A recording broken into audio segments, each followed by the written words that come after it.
The Shunhuang continent was a place of breathtaking beauty and hidden death. I found myself in the middle of a lush, emerald forest, but this wasn't just any woods. This was the demon territory, a forbidden land where humans weren't supposed to exist. Deep inside this territory stood a magnificent palace, its golden walls glowing with a power that demanded respect. I didn't walk through the front gates, though. I crashed through the roof. Steam filled the air of a massive, luxurious bathroom.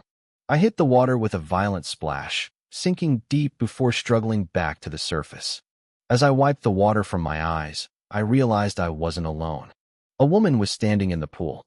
She had long, wet black hair draped over her shoulders and a figure that looked like it was carved by the gods. She was elegant, graceful, and absolutely stunning. I immediately turned my head away. I had seen everything, but I had to act like a gentleman. I thought to myself, maybe surviving that fall was a blessing in disguise.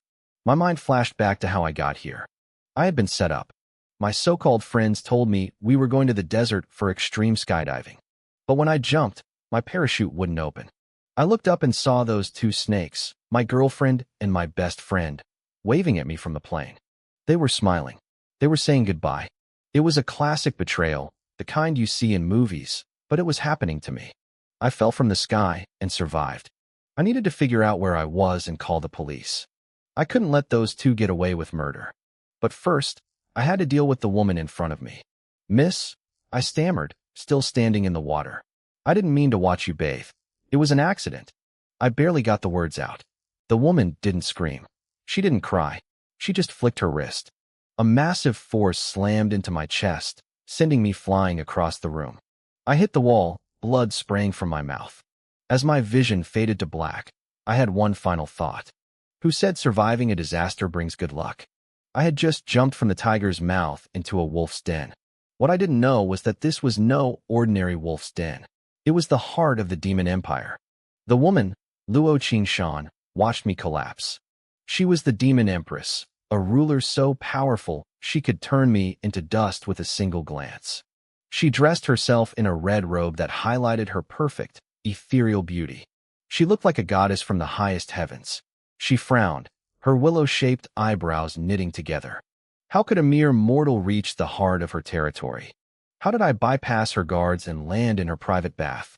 She suspected a plot, a trap set by her political rivals within the demon race. She had meant to knock me out, but I was so weak that her casual strike nearly killed me. She saw my life force fading fast. For some reason, she didn't let me die. She needed answers. With a flick of her finger, she sent a drop of her own golden essence blood into my mouth. That single drop of blood was a treasure beyond price. Luo Qingshan was an immortal emperor-level powerhouse.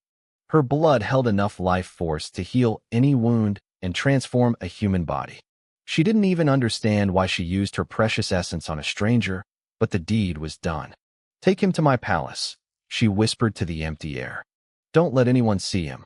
He is useful to me." She vanished, leaving behind only a faint, sweet scent. A moment later, the space in the bathroom distorted. A white-haired old woman appeared, looked at my unconscious body with a strange smile, and swept me away into the shadows. Luo Qingshan didn't realize it yet, but that one drop of blood had linked our fates forever. When I finally opened my eyes, I was lying in a bed with white silk curtains. Tassels swayed gently in the breeze above me. I sat up, expecting pain, but there was none. I felt incredible. My mind was sharp, my senses were heightened, and my body felt stronger than it ever had before. I looked around the room. It was filled with ancient, expensive furniture and beautiful paintings. Everything here screamed wealth and power. I wondered if being hit by that woman had actually been a good thing after all. The room felt quiet and elegant, far removed from the chaos I had just experienced. I looked out the window and saw a beautiful courtyard. It was like a living painting. There were stone mountains glowing with a soft light, a pond so clear I could see the bottom, and bright pink lotuses swaying near emerald green bamboo. The air smelled sweet and fresh. Taking a deep breath, I felt my mind clear. "This is a paradise," I whispered to myself. "A hidden home by a bridge and flowing water." "You're awake," a melodic voice said. I spun around. It was her, the stunning woman from the bath. My heart skipped a beat. I didn't want to die today, so I spoke up immediately. Miss, my name is Yi Xingqian, I said, trying to sound respectful. I didn't mean to intrude on your bath. I'll accept any conditions you have to make up for it. But could you tell me where I am? And could I borrow your phone? I don't have mine on me. She narrowed her eyes, her brow furrowing slightly. This is the god-desolate continent, she said. You are in the demon race's territory, specifically on Cloud Cliff Mountain. As for a phone, I have never heard of such a thing. I gave a dry, awkward laugh. She had to be joking. Miss, please don't tease me. I really am sorry about earlier, but I need to use a phone. Please, just as a favor. Luo Qingshan didn't look amused. She didn't like being doubted. Without a word, she released a tiny sliver of her aura. The pressure hit me like a falling mountain. My knees buckled, and I slammed face first into the floor. I couldn't move a finger. I was pinned down by invisible weight, gasping for air. Just as quickly as it started, the pressure vanished. She looked at me with a calm, cold expression, clearly just trying to figure out who had sent me to spy on her. I scrambled to get up, but she was suddenly right in front of me. She pressed a finger against my forehead. A massive, terrifying wave of information flooded my brain. It felt like my skull was being split open by a hammer. I couldn't take it. The world went black, and I passed out again. When I woke up the second time, I didn't wait. I ran out of the room and into the courtyard. I looked up at the sky and froze. The moon was massive, way too big to be Earth's moon. There were jagged mountain peaks piercing the clouds and strange, giant beasts flying through the air. I walked back into the room like a man who had lost his soul. I sat by the window and stared out at the alien world. I sat there for an entire day, unmoving. Luo Qingshan's voice pulled me back to reality. You will live here from now on. As long as you stay inside this Fengqi palace, you can wander freely. But if you leave these walls, your life is in your own hands. Someone will bring you 3 meals a day. She turned to leave. I finally looked at her. Thank you, I said quietly. Then I went back to staring at the trees. She left without another word. My mind was a mess of bitterness and disbelief. I had actually traveled to another world. Back on Earth, I was an orphan who had worked my way up to become an executive at a top company. I had money and a beautiful girlfriend. But during a skydiving trip, my best friend and my girlfriend betrayed me. They messed with my parachute, sending me screaming toward the earth. Now, I was in a cultivation world. Humans, demons, monsters, it was all real.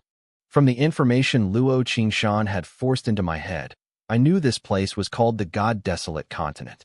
It was vast beyond imagination. Humans held most of the land, while the demon race ruled the endless forest. There were forbidden zones that even the strongest experts feared to enter. It was a world where might made right. Powerful cultivators could fly, pluck stars from the sky, and control the weather. The weak were just playthings. The power levels were strict, ranging from body refining all the way up to immortal emperor and heavenly emperor. Even the weapons and techniques were ranked from basic gray grade to the legendary Dao grade. I clutched my fists as I looked at the glowing mountains. Usually, when people travel to another world, they become royalty or get a golden finger cheat power. What did I get? I was stuck in the middle of the demon race territory. Luo Qingshan seemed kind enough not to kill me yet, but was she just fattening me up to eat me later? After all, her blood had made my body stronger and healthier. This isn't fair, I muttered. But I knew complaining wouldn't help. I had to figure out how to survive. Suddenly, a crisp, electronic chime rang in my head. Ding. Sensing host is in a prayer state. System scanning. System activation beginning. 1%, 50%, 100%. System activated. Binding to host. Binding successful. I stared at the empty air, my heart racing. I had just been wishing for a miracle, and it actually happened. I did a little celebratory hop. This was it. The traveler's perk. System. I whispered. What do you do? Ding. Host does not need to speak aloud. You can communicate through thought. This is the invincible sign-in system. You may sign in once per day for random rewards. Today's sign-in is available. Do you wish to sign in? I didn't hesitate. System, sign in. I shouted in my mind. Ding. Sign-in successful. Distributing beginner gift bag. The system congratulated me on being alive and active. It informed me that my beginner gift bag had been sent to my system space. System, how do I open the space? I asked. A crisp voice echoed in my mind. Host only needs to think it. You can take items out or store anything you find inside. Consider it a perk. I closed my eyes and focused. System space, open. Suddenly, a massive void appeared in my mind. It was so vast I couldn't see the end of it. Rows of storage slots stretched into the distance. In the very first slot, a golden gift bag pulsed with a soft light. My heart hammered against my ribs. I walked over to the window, my hands shaking. System, open the beginner gift bag. Ding. Opening beginner gift bag. Congratulations. Host has obtained the Tao Chaos Physique. The system explained that this was the #1 supreme body in existence. It was blessed by the Tao itself. It granted top-tier luck, protection against all evil, and made my presence undetectable to powerful experts unless I chose to reveal it. Better yet, I could learn any technique instantly, and my body would automatically absorb spiritual energy to increase my cultivation every second of the day.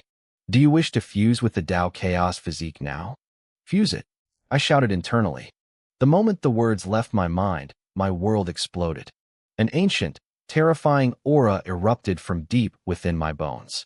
I felt like an old god descending upon the mortal realm. The power was so intense that the air in the Fengqi Palace turned heavy. Outside my window, rare demon birds flying in the sky were crushed by the sheer pressure, falling like stones from the clouds. Across the entire Yunya Mountain, thousands of demon beasts that hadn't yet taken human form hit the dirt. They trembled, letting out low whimpers as they prostrated themselves toward my room. To them, a god had just been born. Far beyond the mountain, across the Shanhuan continent, ancient masters who had been in seclusion for centuries snapped their eyes open. Someone, go to the demon territory immediately, they commanded. Find out what that terrifying aura was. Has Luo Qingshan broken through again? I had no idea I had just put the entire world on high alert. I felt like I could punch a hole straight through the sky. As the ancient aura faded back into my skin, the door creaked open. Luo Qingshan appeared, her face pale with shock. What did you just do in here? She demanded. A terrifying energy blocked me from entering the room. I turned to her, putting on my best confused face. What do you mean? I've just been sitting here, wondering how I ended up in this place. Did something happen? She stared at me, her eyes narrowed with suspicion. I felt a powerful wave of divine sense sweep over me, like she was peeling back my skin to look at my soul. I frowned, feeling uncomfortable. What are you doing to me? I feel like you're looking right through me. Luo Qingshan didn't say a word. She turned and vanished. Her skin told her I was still just a mortal. She probably figured my body was just reacting to her essence blood, which had pushed me into the body-refining realm in a single day. She had no idea that the Tao Chaos Physique was perfectly masking my true nature. I let out a breath I didn't know I was holding. That was close. If the system hadn't hidden my aura just in time, my secret would have been out. Ding. Beginner gift bag continues. Congratulations. Host has obtained the black tortoise hiding technique. The system told me this was the innate ability of the ancient black tortoise. Once learned, I could hide my cultivation level so perfectly that no one could ever see my true strength. It was exactly what I needed. Learn it, I commanded. A golden slip of paper appeared in my mind, shattering into light and merging with my consciousness. It felt as natural as breathing. Now, I could look like a beggar or a god whenever I wanted. Ding. Beginner gift bag continues. Congratulations. Host has obtained the Underworld King's sword finger. This was a god-grade martial art. One finger strike could make gods and demons retreat. I was buzzing with excitement. This golden finger was the real deal. Learn the Underworld King's sword finger. Ding. Learning. Because of your Tao Chaos Physique, the technique has been automatically mastered to the highest level. I clenched my hand into a fist. I finally had the capital to survive in this world. As long as I didn't go looking for trouble and stayed low, I could eventually find a way out of here. But the system wasn't done yet. Ding. Final reward from the beginner gift bag. Congratulations. Host has obtained one heavenly Tao cultivation pill. This pill was the only one of its kind, created by an ancient sect. Swallowing it would grant me 10 million years of cultivation instantly. It was a shortcut to the top of the world. I sat there, stunned into silence. A feeling of absolute dominance began to grow in my chest. In my past life, I was betrayed by those closest to me. Was this world a compensation for that pain? Not only did I have the ultimate cheat system, but I was also being looked after by a stunningly beautiful demon woman. I looked at the spot where Luo Qingshan had been standing. She had saved my life. My philosophy was simple. If someone helps me, I pay them back. If I ever got the chance, I would help her too. With that thought, I looked at the pill in my hand. It was time to stop being a victim. I didn't hesitate. System, consume the Heavenly Tao Cultivation Pill, I commanded. Ding. Heavenly Tao Cultivation Pill consumed successfully. Congratulations, host. Your cultivation has increased by 10 million years. But it didn't stop there. Because the host possesses the Tao Chaos physique, your providence is doubled. Total gain, 20 million years of cultivation. The moment the system finished speaking, my world exploded. I felt a violent, tectonic shift deep inside my soul. My power wasn't just growing. It was skyrocketing at a speed that defied logic. I broke through the Tuatai realm in a heartbeat. Then the Xiantian realm. I didn't even have time to breathe before I smashed through the golden core and nascent soul stages. God transformation, lightning tribulation, great success. I flew past them all. I breached the immortal realm, then climbed through earth immortal, heaven immortal, and golden immortal. I became an immortal king, then an immortal emperor, then a great emperor. Finally, the surge peaked. I had reached the heavenly emperor realm. In the span of a single breath, I had gone from a powerless mortal to the absolute peak of existence.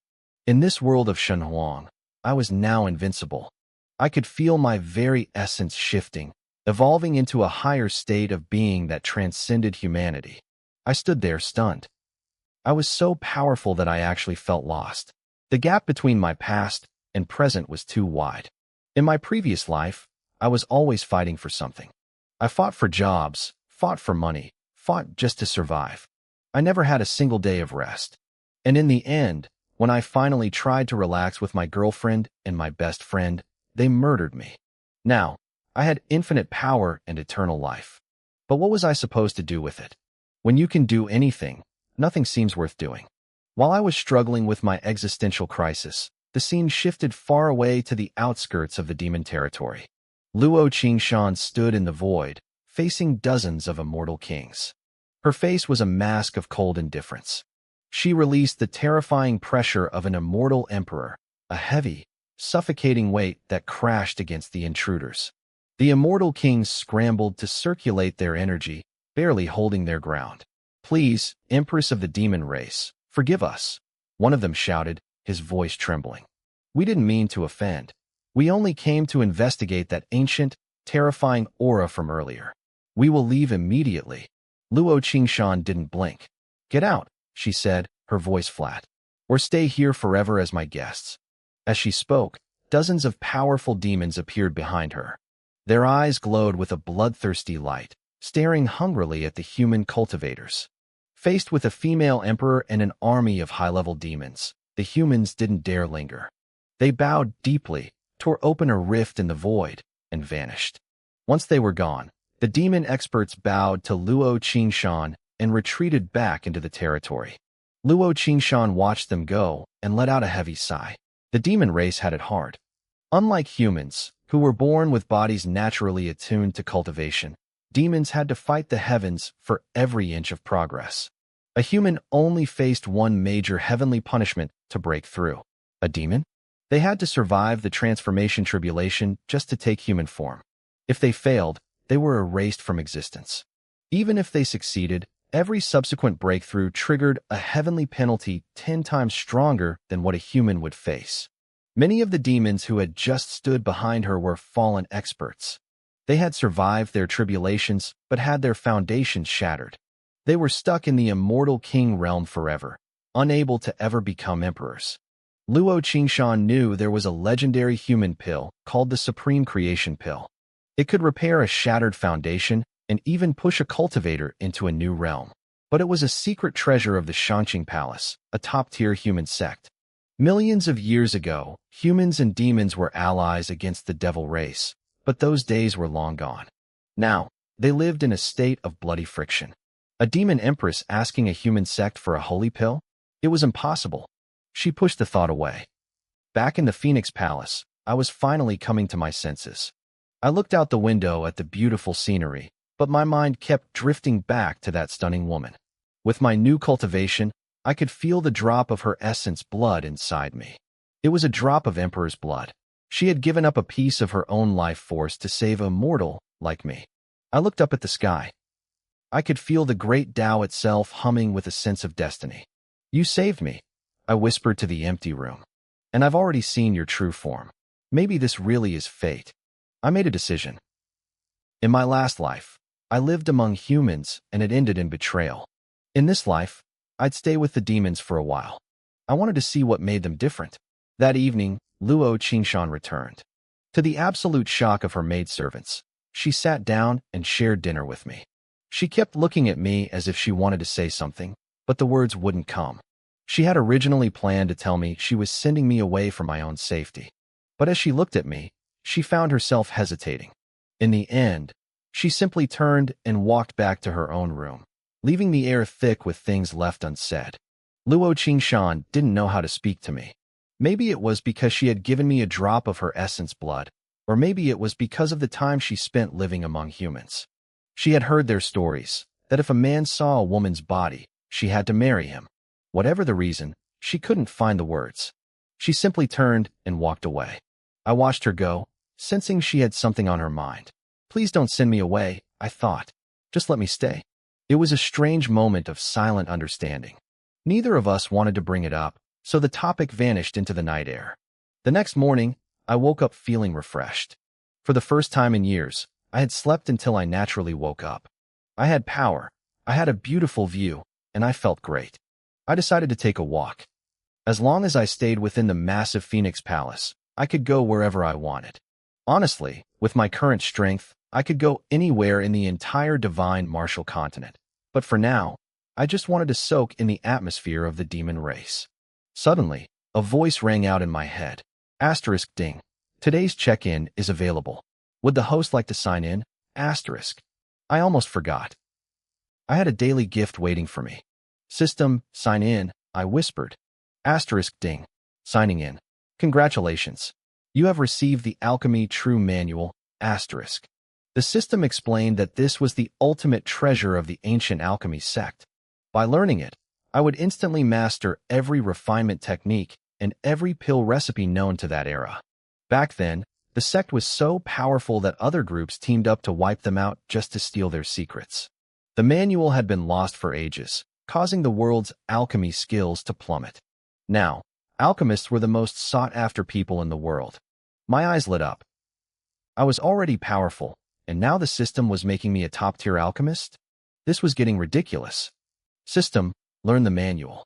Asterisk ding. Learning Alchemy True Manual, asterisk. Asterisk because the host possesses the great Tao Chaos body. You have automatically unlocked the hidden techniques within the manual. You have obtained ancient alchemy, asterisk. A massive flood of information slammed into my brain. Deep in my consciousness, I saw a figure glowing like white jade, sitting in a meditative pose. In his hand was a book radiating a soft green light. The figure looked like an ancient titan, solemn, domineering, and unstoppable. It was my own soul's manifestation. A halo appeared behind his head, locking the knowledge into my mind forever. In an instant, it felt like I had practiced alchemy for 10 million years. I knew every hand seal, every fire control technique, and the name of every spirit herb and poison in existence. I understood their ratios, their properties, and their grades. My mind felt sharper, my divine sense stronger. I was in a fantastic mood. I started humming a tune as I walked toward the palace gardens. I remembered seeing a pavilion built over a natural lake there. My plan was simple. Cut some bamboo, make a fishing rod, and spend the afternoon fishing and drinking tea. That was the life. As I passed the study, I caught a glimpse of a stunning figure through the door. Luo Qingshan was sitting there, her long black hair falling over her shoulders. Her eyebrows were shaped like crescent moons, and her eyes sparkled like stars. Her skin was as white as snow, and her posture was elegant beyond words. She looked like a goddess who had descended from the heavens. I stood there, completely dazed. Compared to the starlets and celebrities I knew in my past life, she was on an entirely different level. But her brow was furrowed, as if she was troubled by something. She sensed my presence and whipped her head around. When she realized it was me, she flicked her wrist, and the study doors slammed shut. I stood there, feeling awkward. I rubbed my nose and smiled to myself. Winning her over is going to be a long, long road. I headed down to the garden and found a patch of green bamboo. I picked a sturdy piece, trimmed it to the right length, and went looking for bait. After digging up some worms and grabbing some silk thread and a needle from my room, I bent the needle into a hook. Perfect. I didn't realize that Luo Qingshan was watching me the whole time from her window. She watched me fussing over my makeshift rod and walking toward the lake. Only when I was gone did she finally sit back down. Suddenly, there was a knock on her door. It was her maid, Qing Er. "Empress, Prince Shi is here to see you." Luo Qingshan frowned. "Tell him to go to the audience hall. I'll be there shortly." As Qing Er left, Luo Qingshan walked back to the window one last time. She saw me sitting in the pavilion, casting my line into the water with total peace. For a second, a look of envy crossed her face. She gave a small, faint smile, then turned to leave. Over in the audience hall, a burly, fierce-looking man was waiting. He looked like he was struggling with a difficult decision. This was Shi Wudi, a prince of the Golden Lion tribe. He was one of the few high-ranking lions left, and he was obsessed with Luo Qingshan. He was powerful, just one step away from becoming an emperor himself. The doors creaked open. When he saw the woman of his dreams enter, Shi Wudi didn't hesitate anymore. He quietly crushed a small red pill in his hand, letting it dissolve into fine powder that vanished into the air. He stood up and flashed a smile. "Qingshan, look what I brought back for you. I guarantee you'll love it." He pulled out an ancient, ornate box encrusted with red jewels, clearly a human artifact. He held it out like a trophy. Luo Qingshan didn't even look at the box. She walked straight past him to her throne and sat down. Her voice was cold. "Prince Shi, I assume you didn't come here just to give me a box. Also, do not call me by my name. Call me Empress," Luo Qingshan said, her voice cutting through the air like a blade. "Or Empress Dowager. We are not friends. Do not forget your place." She released a wave of terrifying pressure. Shi Wudi staggered back, his jaw tight as he circulated every drop of his power just to stay standing. I wasn't there to see it, but I could imagine the look in his eyes. Behind his submissive bow, a flicker of pure madness took hold. "Please, forgive me, Empress," he muttered, keeping his head low. "It was my mistake. I was simply too happy to see you." But inside, he was screaming. He was a prince of the Golden Lion tribe, a noble bloodline. In his mind, his status and talent were equal to hers. He hated her for treating him like a dog.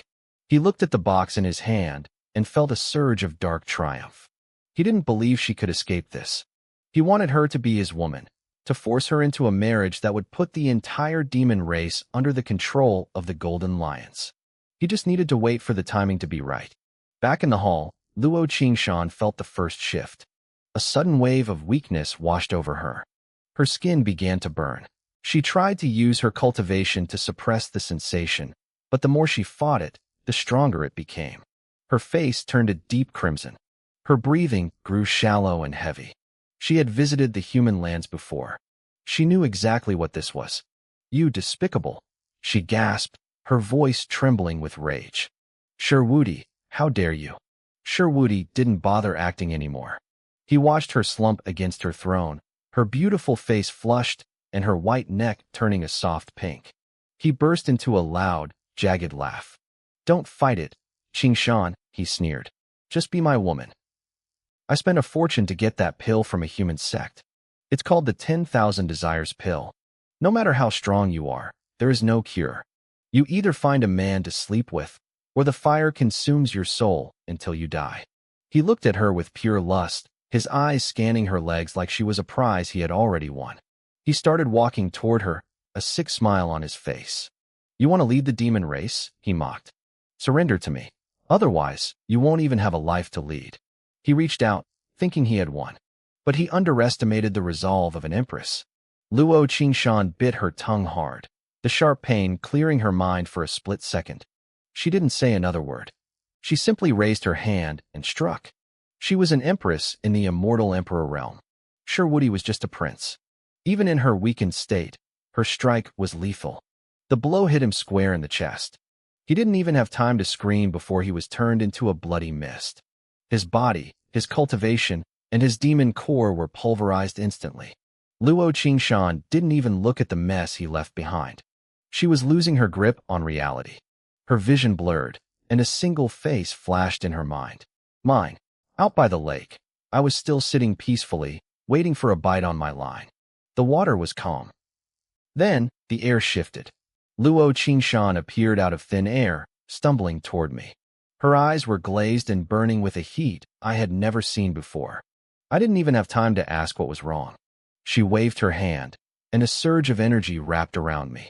My fishing rod fell into the grass, the line twitching as a fish finally bit, but I was already gone. The next thing I knew, I was in her private chambers. She had pinned me to her bed, using her power to seal my cultivation. I couldn't move a muscle. I was completely at her mercy. She leaned in, her breath hot against my skin, and the last of her restraint snapped. The sun went down, and the palace grew quiet. When I finally woke up, the room was dim. Luo Qingshan was curled up in my arms, her face still slightly flushed. The cold, high and dry empress was gone, replaced by someone who looked almost vulnerable. I never expected to be reverse-pushed by the most powerful woman in the demon realm, but here I was. She felt me looking at her and opened her eyes. For a moment, we just stared at each other. Then, without a word, she got up and began to dress. She didn't look back at me, but her voice was steady. "I know the customs of your people," she said quietly. "I will take responsibility for this." Before I could respond, she vanished. I sat up, feeling completely dazed. Then I saw it, a bright red stain on the white silk sheets. My heart skipped a beat. A slow smile spread across my face. I felt like I finally had a real purpose in this new life. While I was processing what had happened, Luo Qingshan was already moving. She didn't go back to her throne. She went straight to the Golden Lion territory. The Golden Lions weren't what they used to be. They were a fading tribe, with less than 100 members left, most of them old and weak. Their leader, Shi Tianba, was a half-step emperor, but even he only survived because of his past service to the Great Elder. They lived in a crumbling, dilapidated palace on the edge of the lands. Inside that palace, Shi Tianba was pacing. He looked at his remaining kin, his eyes shining with desperate hope. "Woody has been at the Phoenix Palace for a long time now," he told them. "The plan must have worked. We spent the last of our clan's treasures to buy that pill. Soon, the Golden Lions will rise again." He had no idea that his son was already dust, and that the Empress was coming to finish what she started. Shi Tianba was laughing like a madman. He paced back and forth, his eyes gleaming with a twisted sort of joy. He started bragging about the Wanyu pill, that celestial-grade medicine they'd sacrificed everything to get. He felt wronged. He believed the Golden Lions had bled for the demon race, only to be exiled to this wasteland. He had been planning this for years. He'd sent his son, Sherwoody, to get close to Luo Qingshan since they were children. He wanted her to lower her guard. Now, looking at the time, he was convinced the plan was complete. He believed Luo Qingshan would soon be under his thumb. Below him, the other tribe members were just as ecstatic. A white-haired elder, a man who had reached the Earth immortal realm, spoke up with a voice full of bitterness. He complained about the Great Elder sending them to the worst territory. He claimed the Great Elder told them it was all Luo Qingshan's doing. But now, according to the rules of the demon race, she would have to marry into their tribe. With their connection to the Great Elder, they'd soon control everything. They all laughed together. They really thought they were about to rule the world. Shi Tianba sat back on his throne, looking proud. He told his kin that without the Great Elder's secret help, they would have been wiped out long ago. He bragged about all the resources the Great Elder had funneled to them over the years. He was convinced that following the Great Elder was the only way to restore their glory. He went on and on. He credited the Great Elder for their breakthroughs in cultivation. He even claimed it was the Great Elder who accidentally mentioned where to buy the Wanyu pill in human territory. Shi Tianba was so proud of himself for choosing the right side. He truly believed Luo Qingshan was the only thing standing between them and the best lands in the realm. I've already notified the Great Elder, Shi Tianba told them, his voice dropping an octave. He'll be here soon. When he arrives, behave yourselves. Don't offend him.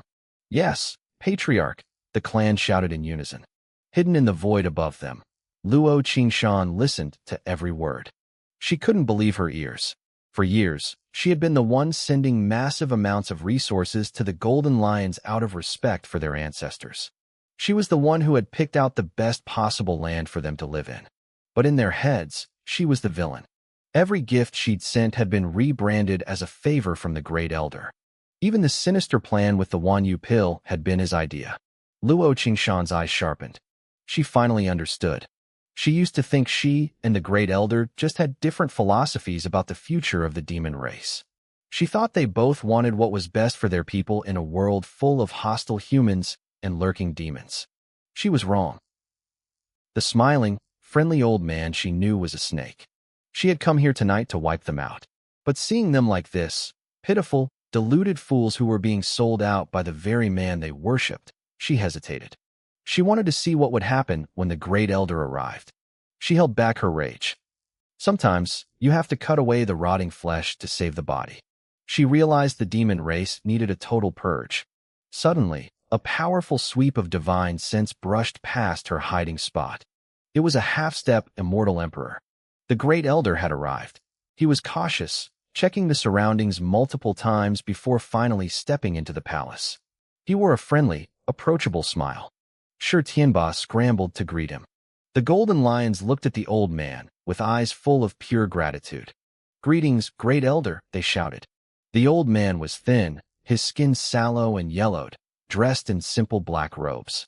He waved a hand, and a wave of terrifying power gently lifted everyone to their feet. He smiled warmly at them as he walked up to the main seat. But as he sat down next to Shi Tianba, a flash of murderous intent flickered deep in his murky eyes. Tianba, the Great Elder said, his voice raspy and thin. You look radiant today.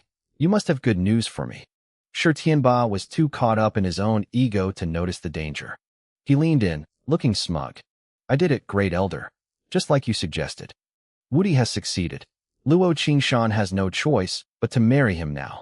The Great Elder's expression shifted slightly. He sent out another sweep of his divine sense, double-checking that no one was listening. When he was sure they were alone, he stood up. The smile vanished from his face. Oh, the Great Elder said coldly. That's strange. I heard news from the Soul Hall this afternoon. They said Sir Wudi's soul tablet shattered. He's dead. Very, very dead. The room went silent. The smiles on the Golden Lions' faces froze. They stared at the Great Elder, unable to process what they were hearing. Shi Tianba's laughter died in his throat. He looked like someone was choking him. He stared at the old man, his voice trembling. Impossible, Shi Tianba gasped. That's impossible. My son was an absolute genius. He was about to break through to the immortal king realm. His body was invincible. He had our ancestral powers. Who could possibly kill Wudi? Shi Tianba roared. His face twisted into a mask of pure rage.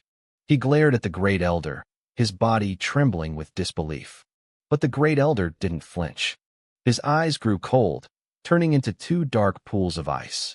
A thin, chilling smile played on his lips. Tell me, Tianba, the Great Elder whispered. Besides me, does anyone else know about the myriad jade pill? Shi Tianba froze. He looked at the old man's murderous expression and felt a bucket of ice water pour down his spine. He suddenly realized the danger he was in. His bravado vanished. And no, Shi Tianba stammered. Except for my clansmen, I haven't told a soul. The Great Elder's smile widened, but it didn't reach his eyes. It was a ghastly sight. Good. That's very good. That means your entire family can be reunited in the afterlife. Before Shi Tianba could even blink, a terrifying pressure exploded from the Great Elder's body. He raised a hand and casually struck out. Shi Tianba had been bracing himself, circulating every drop of his power to block the blow. It didn't matter. The force sent him flying like a ragdoll, smashing deep into the reinforced stone wall of the palace. Shi Tianba coughed up a mouthful of blood, his eyes filling with a desperate, frantic madness. "Kill him!" the other golden lions screamed. The entire clan moved as one, charging at the Great Elder with everything they had. The Great Elder didn't even turn around. He just let out a soft, contemptuous snort. "Overestimating yourselves," he muttered. He flicked his wrist. His power condensed into a massive, glowing hand that blotted out the ceiling. It swept through the air, scooping up nearly 100 golden lion warriors in a single motion. Then he squeezed. The sound of snapping bones and crushing armor filled the hall. In an instant, 100 elite warriors were turned into a red slurry. He tossed the remains aside like trash, and a rain of blood soaked the floor, staining the once grand hall crimson. The Great Elder patted his hands together, looking as bored as if he'd just swatted a fly. He turned to leave, glancing one last time at Shi Tianba, who was still pinned in the wall, gasping his final breaths. "Why?" Shi Tianba's voice was a broken rasp. "The Golden Lions were loyal to you. Why do this?" The Great Elder stopped. He turned back, his expression calm and indifferent. "Since you're dying anyway, I'll let you leave with a clear head," the old man said. "Those resources you received, they weren't for me. Luo Qingshan sent them. She sent a mountain of wealth, and I only gave you a tiny crumb of it. And this place you live in, Luo Qingshan didn't exile you here. I did. I lied to you to make you hate her." He chuckled softly at the horror on Shi Tianba's face. "I've watched you for years. You were useful, so I kept you around. I was going to let your clan just fade away into nothing. But then Shi Wudi appeared. A genius.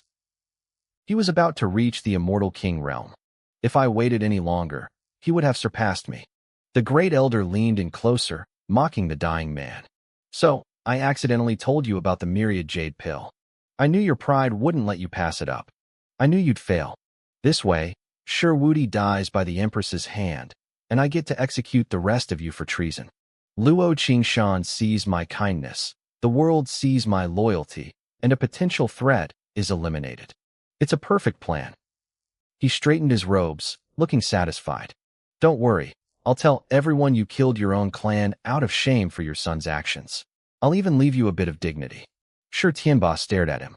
He realized he had been nothing but a pawn, a fool dancing on a string while he thought he was a king. He started to laugh. It was a hollow, broken sound. He struggled, dragging his broken body out of the wall. He was only a half-step immortal king. The Great Elder, Dongfeng Huang, was a half-step immortal emperor. The gap was a canyon. Shi Tianba dropped to one knee and spat blood at the old man's feet. "Dongfeng Huang," he hissed, "don't get too comfortable. One day, your end will be 1,000 times worse than mine. I'll be waiting for you in hell." Dongfeng Huang didn't even look annoyed. He just stood there, watching with a cruel curiosity, waiting for the light to leave Shi Tianba's eyes. Suddenly, Shi Tianba's gaze shifted.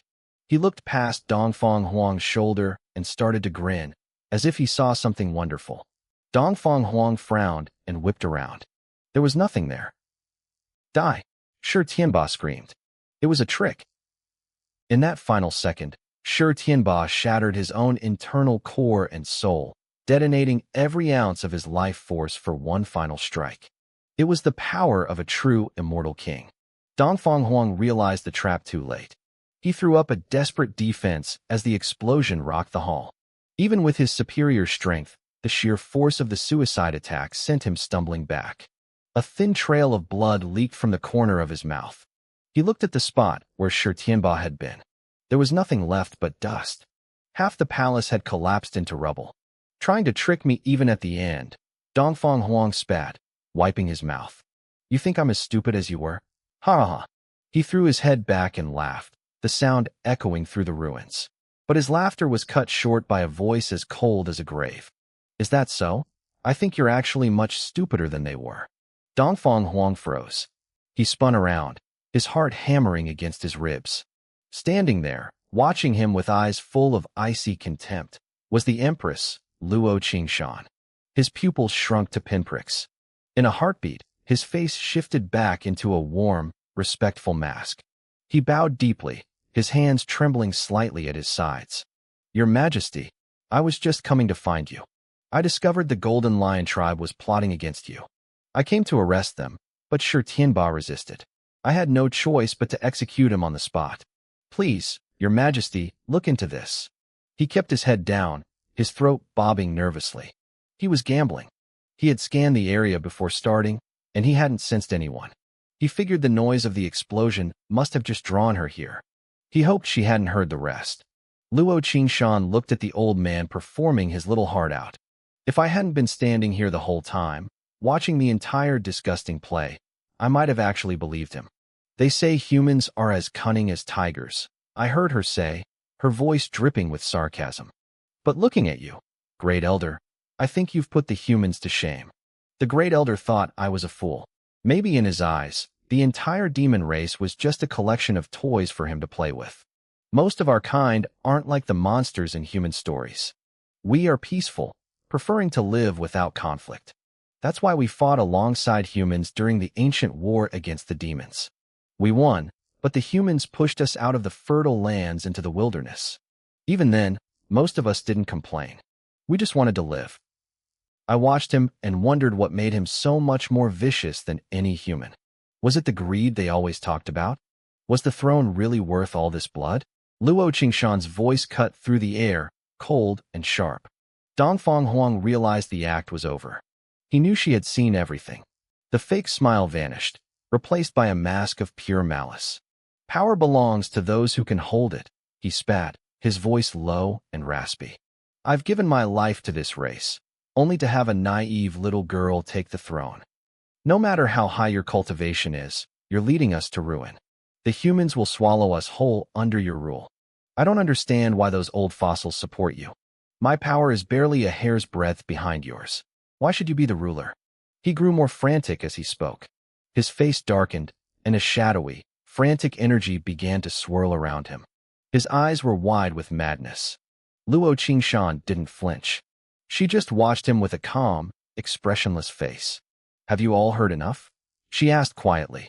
She wasn't talking to him. She was looking at the empty air. "Dongfang Huang has slaughtered his own kin," she continued. "He has wiped out the Golden Lion tribe. This is treason. Today, I will execute him. I trust there are no further objections?" Dongfang Huang's eyes bulged.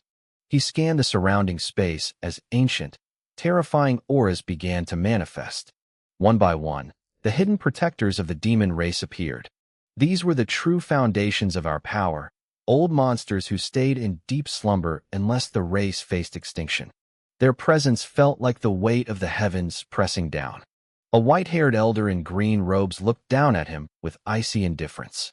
"Dongfang Huang, do you recognize your crimes?" The great elder collapsed into the corner. He was trembling now, his bravado gone. He looked toward one specific elder, a man with skin as black as coal and a domineering aura. "Ancestor, save me," he cried, falling to his knees. The dark-skinned elder looked at him with nothing but disappointment. "You slaughtered your brothers. You plotted against the Empress. Your heart is corrupt. You have reaped what you sowed." Without another word, the ancestor turned and vanished. That was the final blow. Dongfang Huang's soul seemed to leave his body. He knew he couldn't run. There was no escape. Suddenly, his body began to swell rapidly, then shrivel just as fast. He coughed up a spray of blood mixed with bits of his internal organs. He had detonated his own core, shredding himself from the inside out. Because he had chosen to keep his powerful demon physique, instead of fully transforming through the heavenly tribulations, he didn't die instantly. It was the same reason he had been stuck at his current level for so long. He was a genius, but he was stubborn. As his life force flickered, he looked at Luo Qingshan one last time. "Empress, I was wrong," he wheezed. "I thought I was doing it for our people. I took the wrong path. You were right. Please, forgive my clan." His body began to crumble into ash, scattering into the wind. Luo Qingshan sighed softly. The iron-fisted ruler returned to her eyes. "Arrest everyone who followed him," she commanded. "Throw them into the blazing caves for 100 years. If anyone resists, kill them." 6 shadows in black robes appeared instantly, kneeling before her. As the Empress commands, they moved like lightning. Within the hour, Every traitor was either in chains or dead. The demon race was finally, truly, under her control. It was a total unification. Luo Qingshan took a deep breath and turned to the ancient elders. She bowed respectfully, her voice softening. The matter is settled. The race is won. I apologize for waking you from your slumber. Please, return to your rest. A kind-looking old woman with a walking stick stepped forward. She looked at Luo Qingshan with grandmotherly pride. Qingshan, we watched you grow up. A genius who started at 3, mastered every technique by 6, and reached the immortal realm by 12. You've spent your whole life working for us, refusing every suitor who came your way. This was the previous empress, Luo Qingshan's own blood ancestor. Her eyes turned sad. We heard what that rat Sherwoody did with the 1,000 Desires pill. We thought he had succeeded. It breaks my heart to think you suffered such a thing. Luo Qingshan's face flushed a deep, brilliant red. She looked down at her feet, her usual composure crumbling. Ancestor, he didn't get his way, she whispered, her voice trembling. I kept enough of my senses to kill him and escape. But. She looked at the group of ancient powerhouses, her face burning with shame. She took a breath, steeling herself to tell the truth. But the poison was too strong.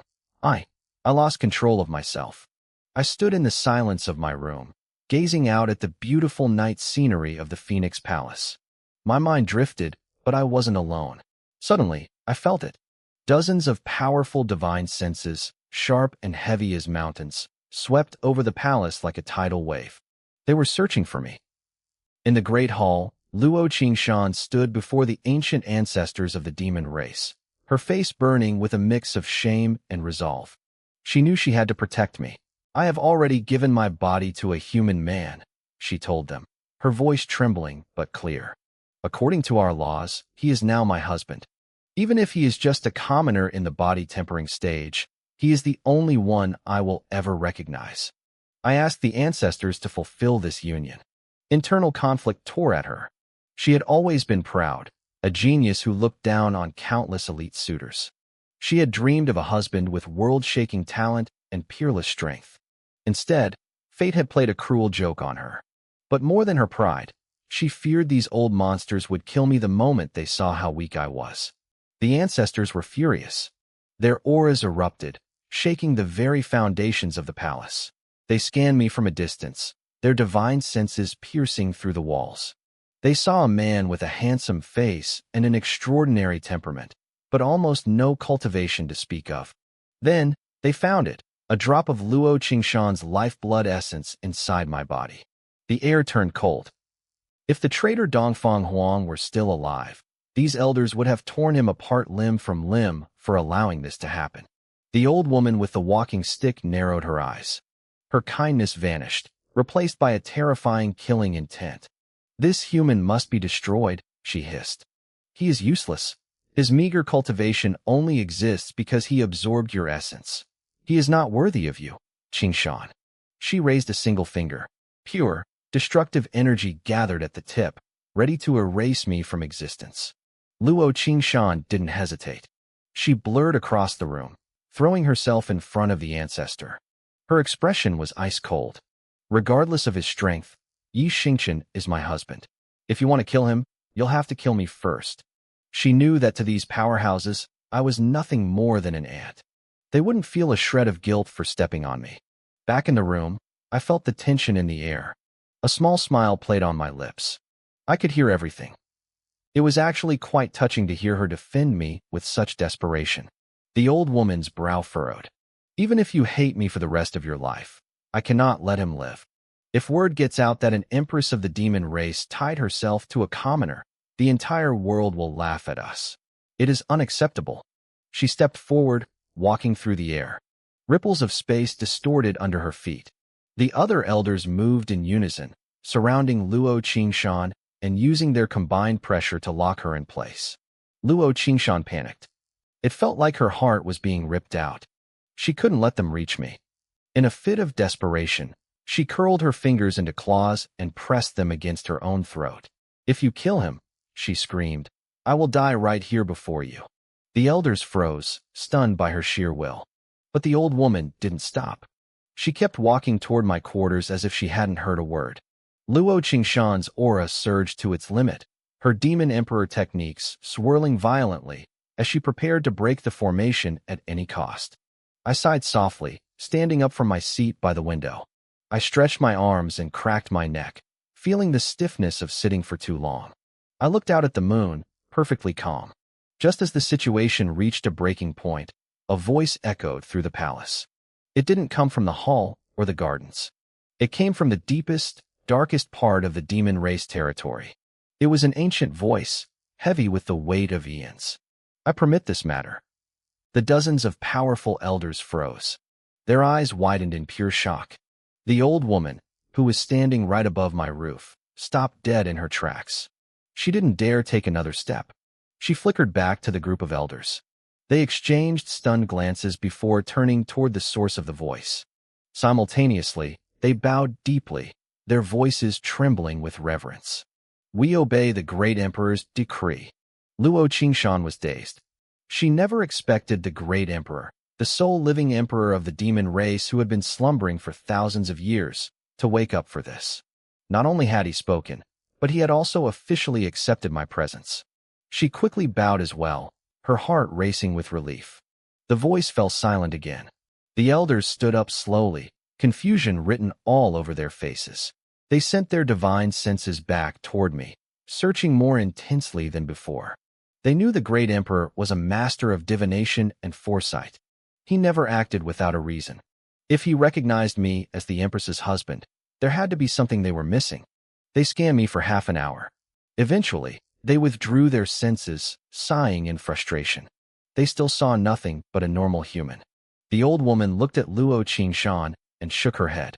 "Since the great emperor has given his blessing, there must be a reason. I have nothing more to say. I only hope you find happiness, child." She paused, her voice tinged with pity. "But this boy's cultivation is too low. A human's life is but 100 years. Even if you feed him divine herbs to stretch his days, without true power, he will still wither and age. For someone like you, who has eternal life, watching him fade may not be the happiness you imagine. Stay here and focus on your cultivation," the old woman said, her voice softening as she looked at Luo Qingshan. "Don't let her efforts go to waste." Luo Qingshan lowered her head. Her mind was a mess. She didn't even know how she truly felt about me. Earlier, when the elders threatened my life, she had acted on instinct. She just couldn't bear to see me die. It was the same feeling she had when we first met. She could have killed me easily back then, but instead, she used her own life essence to save me. She was the demon empress. She was supposed to be cold and rational. But ever since I showed up, everything had changed. At first, she just wanted to know who I was and why I had appeared in her private bath. Now, she was lost in a maze of emotions she didn't understand. She had given herself to me, and for a woman who had never known such things, the bond was deeper than she realized. She was just too close to the fire to see the light. The old woman sighed, took one last look at the palace where I was staying, and vanished. The other powerful elders followed her, melting into the shadows. Luo Qingshan stood alone for a long time. She looked toward my room, her heart heavy with things left unsaid. She had work to do. After the chaos with Dongfang Huang, the palace was in disarray. She turned and flickered away, heading to the Phoenix Palace's main hall to handle the fallout. Part of her was glad for the work. She didn't know how to face me yet. Every time she thought about what we had done, her face turned bright red. While she was stressing over politics, I was having the best sleep of my life. I had wandered back to her bedroom and crashed right onto her silk-covered bed. The scent of her lingered on the blankets. It was peaceful. I fell asleep instantly. The next morning, a soft voice woke me up. It was Qing, the Empress's maid. She was staring at me, her face flushed with embarrassment. I was the first man to ever set foot in the Empress's bedroom, let alone sleep in her bed. If the Empress hadn't given the order to treat me with respect, Qing probably would have swallowed me whole. She looked cute and small, but she was a heavenly, immortal-level demon king. She was dangerous. After she served me breakfast, I grabbed my bamboo fishing rod and headed out. I found my usual spot at the pavilion by the lake.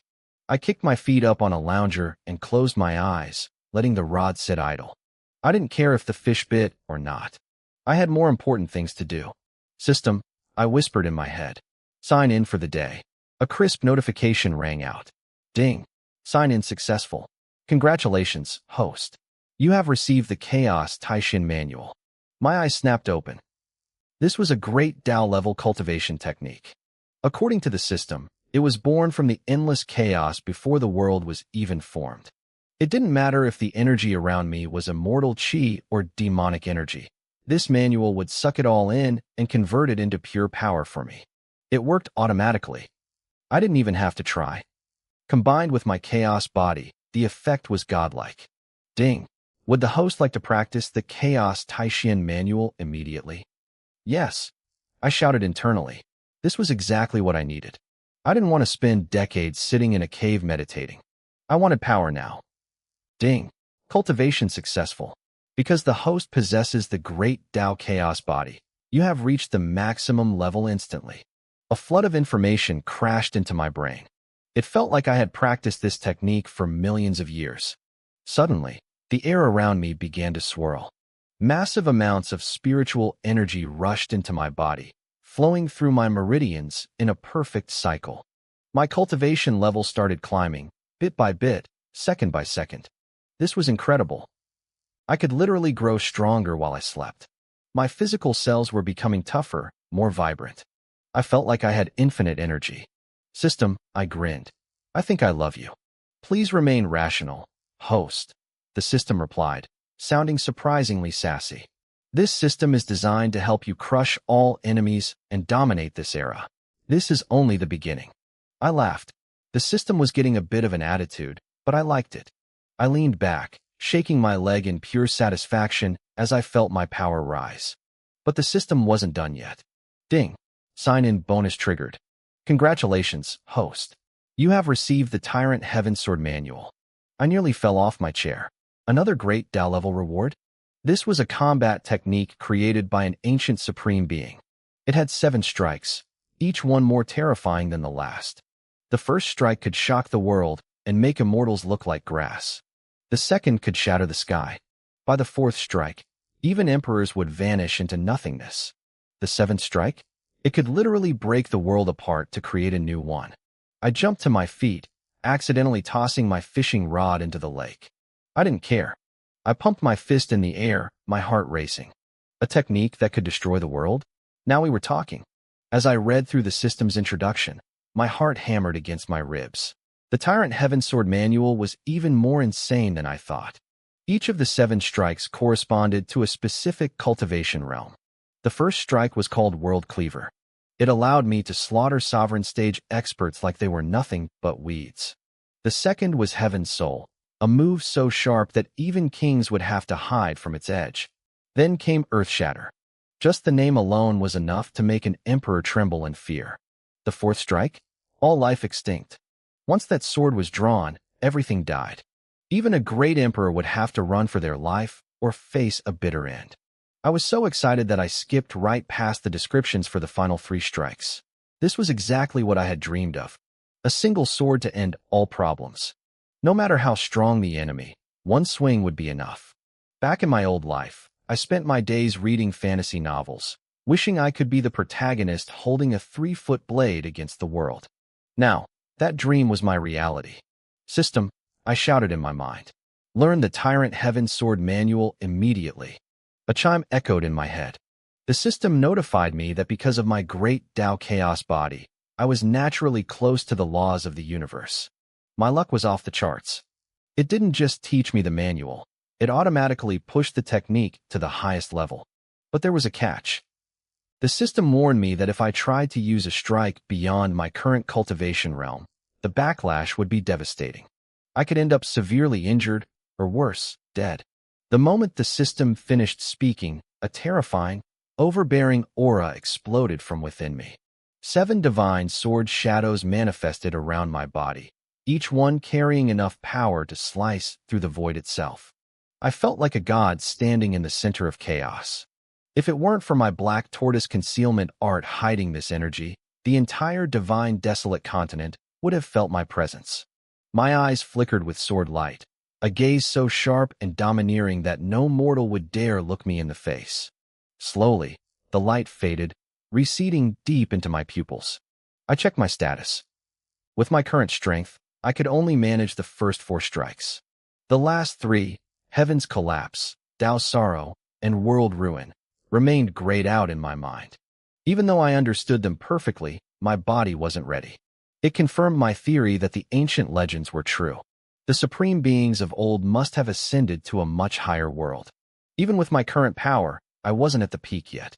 I sat back down on my lounge chair and took a few deep breaths to calm my racing heart. I grinned, picked up my fishing rod, and cast the line back into the water. I felt so relaxed that I started humming a song to myself. Invincible is so lonely, I sang softly. Invincible is so empty. Standing alone at the peak, the cold wind blowing by. Who can understand my loneliness? Suddenly, I heard a sweet, melodic giggle. I froze. I knew that voice. I turned my head and saw the most beautiful woman I had ever seen standing there. It was Luo Qingshan. I didn't care about the fish anymore. I dropped my rod, stood up, and walked toward her. "You're here," I said softly. Luo Qingshan had just finished dealing with the aftermath of the Dongfang family's mess. She had gone to her private chambers first to find me, but I wasn't there. She had seen the bed neatly made, the fresh sheets, and that one specific red stain on the folded fabric. Her face had flushed bright red, and she had tucked the sheet away like a precious treasure. Then, sensing where I was, she had come to the lake. She had been standing behind me for a while, watching me fish. When she heard my ridiculous song about being lonely at the top, she couldn't help herself. She laughed, then immediately turned red with embarrassment. I looked at her handsome face, and she looked back at me, her expression more charming than ever. For a moment, neither of us knew what to say. She just gave a soft MHM and looked away, unable to meet my eyes. The awkward silence was broken by a loud splash. A fish had hooked onto my abandoned rod and was dragging it into the middle of the lake. I walked to the edge of the pavilion and sighed, watching the rod drift away. Suddenly, the rod lifted out of the water. It flew through the air as if held by an invisible hand and landed perfectly back in my grasp. I blinked in surprise. Luo Qingshan was standing right beside me now. "Pull it up," she whispered, "or the fish will get away." I snapped out of it and gave the rod a hard tug. A large, plump fish burst from the surface and landed on the pavilion floor. I grabbed it with both hands and held it up to her like a trophy. "I'll make you grilled fish tonight," I promised. But as I looked closer, I noticed the fish's belly was bulging. It was full of eggs. Luo Qingshan noticed it too. I sighed and shook my head. "Actually, I can't cook this one," I said. "She's carrying life. It would be bad karma to kill her." I knelt down by the water and gently released the fish back into the lake. I didn't see the look in Luo Qingshan's eyes as I did it. For a brief second, her cold exterior melted, replaced by a gaze full of warmth and tenderness. I watched the large fish disappear back into the dark depths of the lake. I couldn't help but lean over the water, whispering a final warning. I told her to swim as far away as she could and to stop being so greedy for bait. If she got caught by someone else, they wouldn't be as kind-hearted as me. Beside me, I saw a flicker of a smile cross Luo Qingshan's beautiful face. She looked at me for a long moment before speaking softly. She told me to come with her. She wanted to treat me to a fish dinner. I gave her a small smile and made a counteroffer. I told her that if she provided the fish, I would be the one to cook it for her. She froze for a second, clearly surprised, but then her face lit up with a brilliant smile. She agreed, saying she wanted to see what my skills were really like. In that moment, we felt like a couple that had been married for years. Everything felt natural and easy between us. There was a deep, unspoken affection in our eyes, though neither of us was ready to put it into words just yet. The scene shifted to the kitchen of her private palace. I was busy moving between the stove and the counters, working with a focus I hadn't felt in a long time. Luo Qingshan sat in the dining hall nearby, her chin resting on her hand as she watched me. Her gaze was soft and full of a tenderness she usually kept hidden. Before long, the table was covered in a lavish spread. The demon race territory was full of rare ingredients and exotic beasts. These weren't sentient demons, just wild creatures, so Luo Qingshan didn't feel any hesitation about eating them. She was stunned. She never expected that the man who had accidentally crashed into her life would be such a talented cook. The flavors were nothing like the human food she had tasted during her travels. Everything was fresh, vibrant, and delicious. Eventually, she leaned back and gently patted her stomach, looking a bit shy about how much she had eaten. She thanked me, telling me it was the best meal she had ever had. I looked at her blushing face and felt a surge of warmth. I told her they were just simple dishes from my hometown, and if she liked them, I would cook for her whenever she wanted. Luo Qingshan stared at me, looking slightly dazed by my smile. I could tell she was thinking about our future. Suddenly, as if she had made a massive decision, she stood up. Her face was flushed bright red as she told me to prepare myself over the next few days. She said she was a woman of her word and, following human customs, she was going to take responsibility for me. She had already informed her elders. We were getting married in a few days. It wouldn't be a massive public banquet, but many important figures from the demon race would still attend. I looked at her, stunned but happy. I told her I would follow her lead. I never thought a single meal and a pregnant fish would lead to a marriage proposal. She turned away quickly, her face burning, and told me she would notify me when the time was right. Then, she vanished. I stood there alone, smiling to myself. Maybe spending a lifetime here wasn't such a bad choice after all. I called for the maid, Qing Er, to clear the table while I grabbed my bamboo fishing rod and headed back to the pavilion. My current strength allowed me to feel exactly how she felt about me. It was different from my past life. Her protection and her genuine worry when the demon ancestor tried to kill me had slowly thawed my cold, cynical heart. I sat in the pavilion and cast my line. This time, I used a straight hook. I wasn't looking for a catch. I was looking for peace. I looked up at the massive moon and the shimmering stars. I didn't feel the old hatred anymore. Instead, as I looked at the sky, I saw her face reflected in the stars. I packed up my gear and headed toward the Phoenix Palace. Qing Er was already waiting for me. She looked at me with a mix of respect and shyness. She told me the Empress had ordered that I move into the main chambers tonight. From now on, I was the master of the palace. I realized Luo Qingshan must have told her about the wedding. I thanked Qing Er and walked into the bedroom. The sheets had been changed, and the room smelled like her. I knew she wouldn't be back tonight. The demon race had just been unified, and she had a mountain of paperwork to handle. I lay down on the soft bed and closed my eyes. In my past life, I was always working, always struggling. Now, I could finally live the way I wanted. Late into the night, I felt someone enter the room. I sensed her heartbeat. It was fast and erratic. It was Luo Qingshan. I pretended to be asleep as she stood by the bed, watching me. She had probably intended to stay in her office, but something had drawn her back here. She watched me for a long time, a small smile playing on her lips. Then, she moved to the soft couch by the window. Perhaps the stress of the last few days had finally caught up to her, because she drifted off to sleep almost instantly. I didn't wake her or tell her to move to the bed. I just smiled in the dark and closed my eyes again. The next morning, the sunlight woke her up. She looked more rested than I had ever seen her. As she sat up, she realized a soft quilt had been tucked around her while she slept. She turned her head toward the bed, her eyes searching for mine. Luo Qingshan's eyes were rimmed with a soft, rosy flush. She looked down, her fingers fidgeting nervously like a girl who didn't know what to do with herself. It was a side of the great demon empress that no one else would ever see. This fierce, powerful woman was only this shy and alluring in front of me. Yi Xingchen. You're awake, I said, breaking the silence. Go wash up, and let's have some breakfast. She nodded timidly. She didn't ask if I was the one who tucked her in, and I didn't ask why she had come back to the room last night.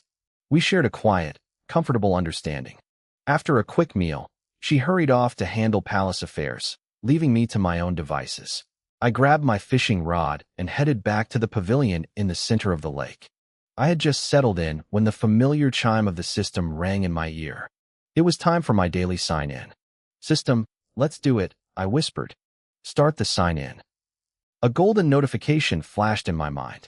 The reward was the Earth Sword, a great Tao-grade divine weapon. It was forged from the pillar of heaven at the dawn of creation. The system told me it was the master of all weapons. If this sword appeared, every other blade in the world would bow in submission. I couldn't wait. I reached into the system space and pulled it out. The moment the ancient hilt touched my palm, the air around the pavilion shattered. Massive cracks rippled through space itself. A terrifying, majestic aura exploded outward, sweeping across the entire realm. In that instant, every divine weapon in the demon race territory began to tremble. Swords flew out of their sheaths, vibrating toward my location as if kneeling before their king. Crap, I hissed. I shoved the sword back into the system space as fast as I could. I hadn't expected the Earth's sword to be that loud. A second later, the sky above the Phoenix Palace was filled with powerful figures. Luo Qingshan was there, along with the elders of the demon race. Her blood ancestor, Luo Xuannu, frowned as she scanned the area. That pressure just now, it felt like a supreme divine weapon was born, Luo Xuannu said, her voice echoing through the clouds. But it vanished in an instant. Luo Qingshan nodded, looking puzzled. I felt it too, ancestor. I thought my senses were playing tricks on me. Luo Xuannu swept her divine sense across the entire territory, but she found nothing. Her gaze eventually landed on me, sitting peacefully by the lake with my fishing rod. She sighed and turned to Luo Qingshan. Since the great emperors of the tribes have agreed to the union, I won't oppose it anymore, the old woman said softly. But this husband of yours, his cultivation is only at the spirit sea realm because of your essence blood. It's far too low. You must make sure he practices hard. She looked at Luo Qingshan's blushing face and shook her head. I just hope he doesn't fail you. With a flash of light, the elders vanished. Luo Qingshan stayed for a moment, looking down at me with a sweet, lingering smile before she disappeared as well. I let out a breath I didn't know I was holding. That was way too close. If I had been a second slower, my secret would have been out. I didn't care about my strength being known, but I cared about Luo Qingshan. We were just starting to build trust. If she found out I was a hidden supreme master, she'd think I had been playing her the whole time. I didn't want to lose the warmth she gave me. System, I grumbled internally. Can we tone down the special effects? I almost got exposed. The system responded instantly. It had already adjusted. From now on, any reward I took out would be wrapped in an invisible barrier. No one would sense a thing unless I wanted them to. I love you, system, I thought. You're my hero. Don't get emotional, the system replied coldly. It's a simple fix. Then, the chime rang again.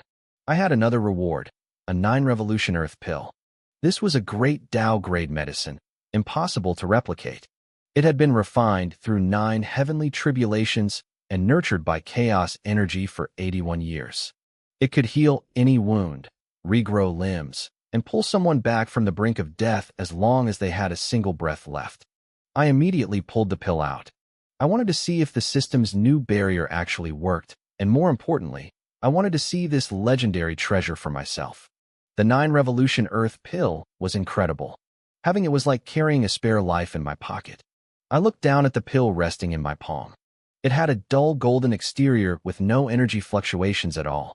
Even the 9 pill patterns on its surface didn't glow. Thanks to the Alchemy True Manual, I was now a master of ancient techniques. Usually, I could replicate any pill just by touching, smelling, or looking at it. I could even tweak the ratios to make a more perfect version. But as I studied this golden pill, I hit a wall. Even with my godlike knowledge, I couldn't identify the divine herbs used or the proportions required to mix them. This pill was impossible to copy. I felt a flicker of genuine surprise. Then again, it made sense. If I could just whip up great Tao-grade medicines whenever I wanted, the system wouldn't need to reward me with them. The system never disappointed. I carefully tucked the pill away into my system space and waited for the chime. Silence. No more rewards for now. I let out a long breath. It seemed the sign-in system was unpredictable. Sometimes I got a massive haul, and other times just a single item. Gift packs were definitely the best.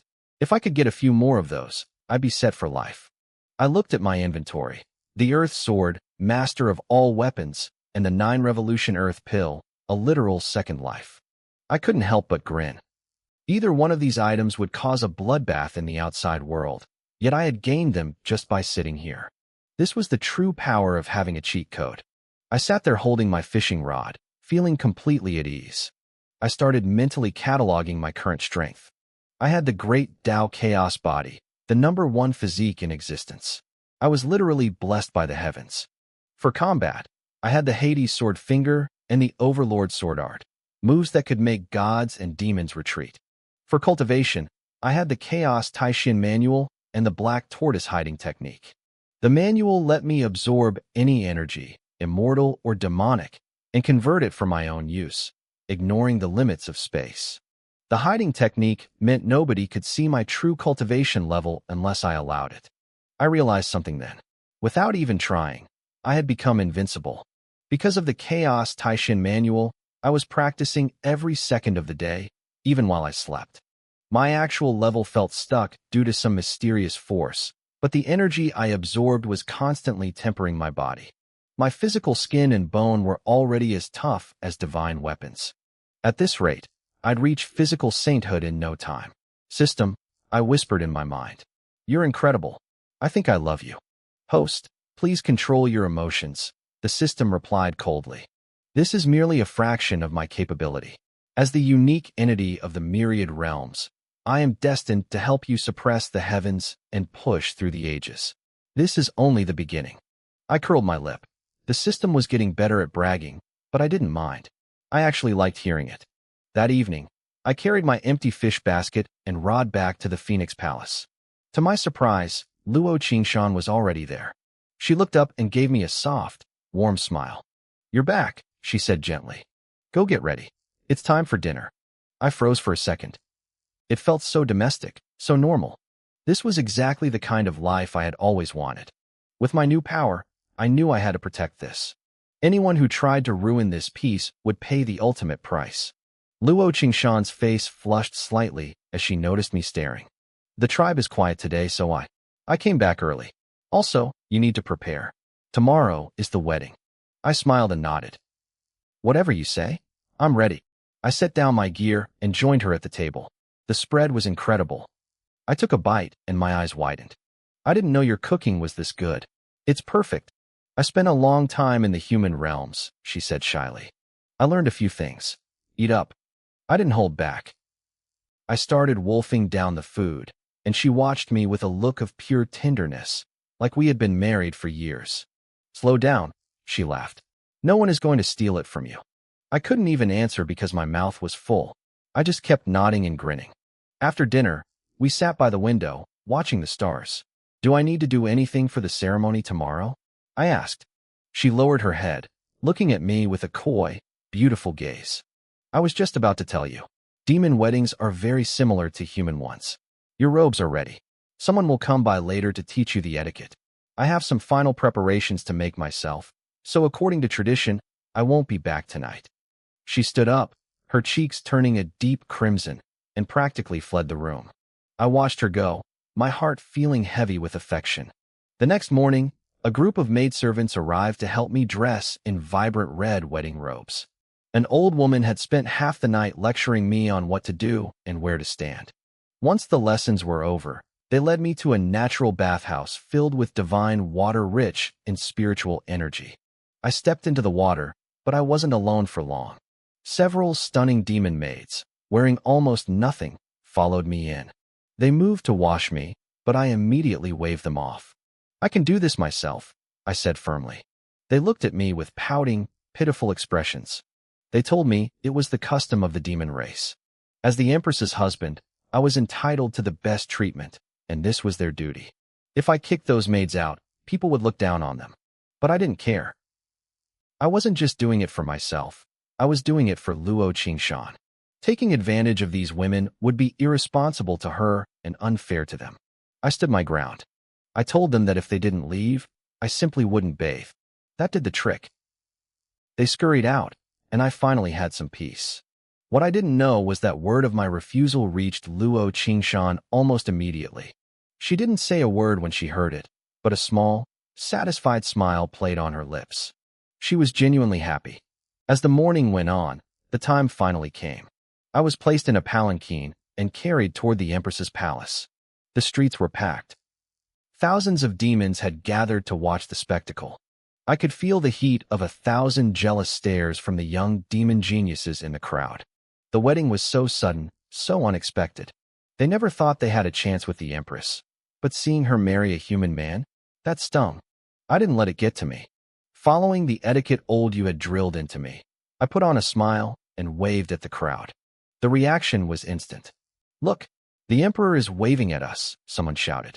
"He might only be in the Xiantian realm, but look at that poise. Look at his face. What's the human saying? A man like Jade, a lord without equal. He actually fits the Empress perfectly." "You don't know the half of it," another voice whispered loudly. "I heard he's a great scholar. The Empress was won over by his talent and poetry. You can cultivate strength, but talent like that? You're born with it." In the demon race, the Empress's husband is called the Emperor. I had only learned that the night before. I kept waving and smiling until my face felt like it was going to freeze in place. Finally, we reached the palace. A group of demon children led me inside. They hadn't undergone their transformation ritual yet, so they still had cute, animalistic features. They were innocent and full of wonder, nothing like the bloodthirsty monsters the legends back home described. I realized then that the demons were actually quite simple. They wore their jealousy on their sleeves, but I didn't sense any real hatred or malice in their hearts. They were more honest and direct than most humans I knew. Inside the main hall, I saw her. Luo Qingshan sat on the high throne, flanked by the most powerful warriors of the demon race. She wore a vibrant red wedding robe that complemented her peerless beauty. Her noble aura was so intense, she looked like a goddess who had descended from the heavens. I took a deep breath and walked toward her, step by step, exactly as I had been taught. When I reached her, I reached out my hand. Even as the Empress of the demon race, her face flushed a deep crimson. In our tradition, the moment she placed her hand in mine, the marriage was sealed. I looked into her eyes with pure tenderness. My gaze seemed to give her courage. She reached out and gripped my hand firmly. The moment our skin touched, the sky above the demon realm exploded. 7 colored clouds swirled into existence. Divine light beamed across millions of miles. Golden lotuses erupted from the ground, and the air filled with a heavenly fragrance. We walked out of the palace together, hand in hand, looking up at the sky. The phenomena grew even more intense. Then, 8 massive golden characters manifested in the void, a match made in heaven, sanctioned by the great Tao. The golden light showered down on the crowd. Those with low cultivation levels broke through their bottlenecks instantly. Even the experts felt their spirits soar with new insights. Suddenly, an ancient, booming voice echoed from the deepest part of the demon territory. "Good. Very good. A marriage blessed by the heavens, recognized by the Tao itself. Let the golden light be their gift." It was the great demon emperor. Between his endorsement and the miraculous signs, the crowd's jealousy vanished. Everyone fell to their knees, bowing deeply toward us. Congratulations to the Empress and the Emperor. A match made in heaven. The roar of their voices shook the palace. Luo Qingshan was stunned. She stared at the golden characters in the sky, then looked at me, her eyes shimmering. She truly believed now that I was her destiny. She didn't know that as a possessor of the great Tao Chaos body, I was basically the favorite son of the universe. Of course the Tao would show up to celebrate my wedding. If we weren't so far away from the source of the Tao, the display would have been even crazier. Across the entire continent, ancient powerhouses looked up in shock. Orders were barked out in secret chambers. Find out who was getting married. Find out who could command the great Tao to witness their union. The news spread like wildfire. The demon empress had married. The world was curious. Her secret admirers were heartbroken, and the power balance of the world had just shifted. Luo Qingshan turned to me, her hand squeezing mine tighter than ever. The ceremony was over, but our story was just beginning. Luo Qingshan looked at me, a soft blush creeping up her neck. "Husband," she whispered, her voice shy and tentative. "You should tell them to stand up now." Hearing that word, husband, sent a sudden surge of warmth through my chest. My eyes grew hot, and for a moment, my vision blurred. In my past life, I was always alone, a solitary wanderer on the path of cultivation. But today, I finally had what I never thought possible. I wasn't just a guest or a wanderer anymore. I had a home. I looked at the woman beside me, her peerless beauty softened by that gentle, red tint on her cheeks. From this day forward, she was my wife. Wherever she was, that was where my home would be. Luo Qingshan must have noticed my eyes reddening. She squeezed my hand firmly, her gaze filled with an infinite, silent tenderness. I felt her concern, her heart reaching out to mine, and I gave her a reassuring smile. "Everyone, please rise," I announced, my voice steady and clear. "To wed the Empress today is my greatest fortune. I, Yi Xingchen, swear here and now. I will cherish Qingshan with all my soul. I will love her and protect her for as long as I draw breath. If I ever break this vow, let the heavens and the earth destroy me." The moment the words left my lips, the sky erupted. Thunder rolled across the 9 heavens. Thousands of miles of fiery clouds gathered instantly, and a terrifying, ancient pressure descended upon the palace. The heavenly Tao had heard me. It was acknowledging my oath. Luo Qingshan stared at me in pure shock. She never expected me to swear an oath to the heavens themselves. In the divine desolate continent, a heavenly Tao oath was no joke. It was absolute and binding. Very few people dared to make one because the consequences for failure were lethal. By doing this, I had proven to her, and to everyone watching, exactly how much she meant to me. The jealousy in the crowd evaporated. The demon experts looked at me with newfound respect. They realized I wasn't just some lucky human. I was a man who truly loved their empress. I turned back to Luo Qingshan, my voice dropping to a soft, intimate tone. "Until the mountains crumble and the rivers run dry. Until winter thunders and summer snows. Until heaven and earth merge into one. Only then will I part from you." Luo Qingshan's eyes lit up. She looked at me like a starstruck girl, her face flushing a deep crimson. She was already moved, but hearing me speak in such poetic verse was the final blow to her heart. She realized her husband wasn't just a powerful cultivator. He was a scholar and a romantic. She had actually planted people in the crowd to spread rumors that I was a great talent to help me gain prestige.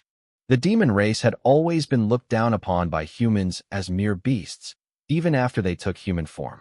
Because of that, they deeply admired human intellectuals. Qingshan had even invited famous human sages to give lectures in the past, but they had all refused her with hypocritical sneers about equality. She had hated human scholars ever since. But now, hearing me recite such beautiful lines, she was overwhelmed with pride. My words weren't just a poem. They were a declaration of soul-deep devotion. "The emperor is truly a human talent," an old, white-haired demon sage cried out, his voice trembling with emotion. "This verse is beyond anything a common scholar could produce. Having the emperor join us is the luck of our demon race. The empress truly has a keen eye." Even the people Qingshan had planted to praise me were stunned. They didn't even know what to say anymore, because the act they were supposed to put on had become a reality. Slap. A massive, burly man with the build of a bear smacked the head of the giant standing next to him. "Second brother, what are you standing there for? Keep shouting." The younger one rubbed his head, looking aggrieved. "Big brother, what do I even say? I don't know any of those fancy words." "You idiot. That's the power of a human scholar. Just shout something good. Follow me. Emperor is mighty. Emperor is mighty." Their voices were like thunderclaps, so loud that the demons nearby had to cover their ears. I looked over and saw 2 massive towers of muscle grinning at me like idiots. I gave them a small nod and cupped my hands in a respectful gesture. Luo Qingshan, however, wasn't as amused. She glared at the 2 of them, but they were so happy they didn't even notice. "Big brother, did you see that?" the younger one whispered loudly.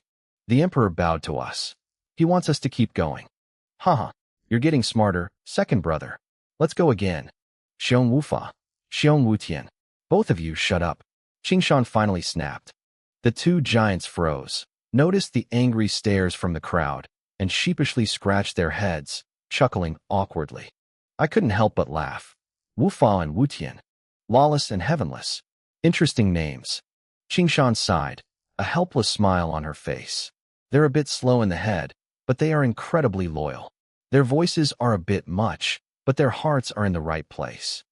She was worried they had ruined the moment, but I just squeezed her hand. "Don't worry about it, wife. Today we are married." Everything is perfect. Being able to marry you is the blessing of a lifetime. I'm not so petty that a little noise would bother me.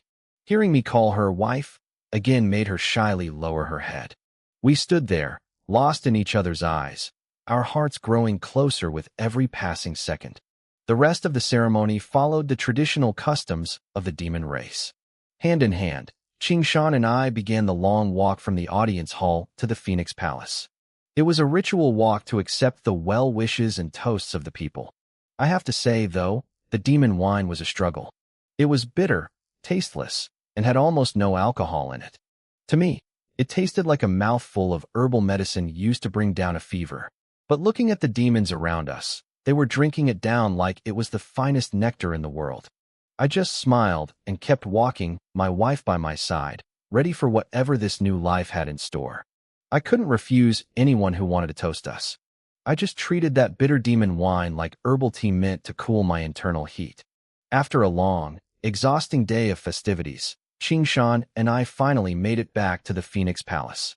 This marked the end of the public ceremony. From now until dawn, the world belonged only to us. No one was allowed to stay inside the palace except for Qingshan's personal maid, Qing'er. Everyone else remained outside as guards. Qingshan's face was flushed a soft pink.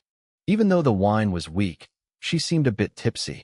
According to demon race tradition, she wasn't allowed to use her internal power to clear the alcohol from her system. The reason behind that rule was obvious, and it made my heart skip a beat. I didn't say a word. I simply took her hand and led her into our wedding chamber. The room was breathtaking. Red candles flickered, casting a warm, golden glow over everything. Exquisite decorations filled the space, with large red, double happiness characters pasted onto the windows. On the bed, a silk quilt embroidered with white and purple patterns shimmered in the candlelight, smelling faintly of fresh blossoms. A bright bronze mirror sat on an ancient sandalwood dressing table, reflecting the soft glint of jade hairpins and gold tassels. A feast had been laid out on a table made of dark agarwood. I led Qingshan over, and under her shy gaze, we sat down together. We locked eyes for a moment. She immediately looked down, her fingers nervously twisting her silk handkerchief. She looked incredibly charming and radiant. I was dazed, completely lost in her beauty. When I didn't speak for a long time, she peeked up at me. She caught me staring at her with pure infatuation. She let out a soft, playful hum of embarrassment and turned her back to me. I snapped out of it and smiled tenderly at her silhouette. I stood up, walked over, and knelt beside her. "Wife," I said softly, taking her hand. "You've worked so hard today, and you've had so much to drink. Why don't we eat something first?" She realized how hungry she actually was and let out a little laugh. Then, realizing she might have broken her empress persona, her face turned even redder. She gave a tiny nod of agreement. I stood up, poured 2 cups of wine, and handed one to her. "Wife, I want to toast you," I said sincerely. "Thank you for everything you did for me today." She looked surprised. "You? Husband, you knew?" Hearing her call me husband made my heart soar. I looked at her deeply. "You were worried people would look down on me because of my low cultivation. You had your trusted people spread rumors about me being a human genius to build my reputation. I'm not a fool, Qingshan. I saw it all." Her face burned with shyness as she lowered her head. I stood up and moved closer, hooking my arm through hers. "In the human world, we call this a cross-cupped wine toast," I explained. "It means the couple will share everything, the good and the bad, from this day forward. Are you willing to share your life with me?" Her eyes brightened. She nodded firmly, and we drank together. I smacked my lips, a bitter smile on my face. "Wife, when I have some free time, I'll brew some real wine for you. To be honest, the demon race's brewing skills leave a lot to be desired." She giggled and nodded. She had traveled the human world before and knew exactly what I meant. We finished our meal in a comfortable, intimate silence. Once the sun began to set, I had Qing'er clear the table. I led Qingshan to the window, where we watched the sky darken, enjoying the rare peace. I realized I hadn't used my system to sign in yet today. I needed to do it now before things got busy. "System, sign in," I commanded mentally. Ding. Sign in successful. "Congratulations, host. You have received the Chaos Cauldron." The system explained that the cauldron had no rank because it was forged from primal chaos divine iron. Anything I brewed in it would have a 100% success rate and superior quality. Ding! The system detects it is the host's wedding night. A special wedding gift pack has been issued to your inventory. I grinned. This system was surprisingly thoughtful. It even responded to my thought, claiming it was the only system in the universe and possessed its own emotions. I told it not to get cocky. Outside, the moon rose over the willow trees. Qingshan leaned her head gently against my shoulder.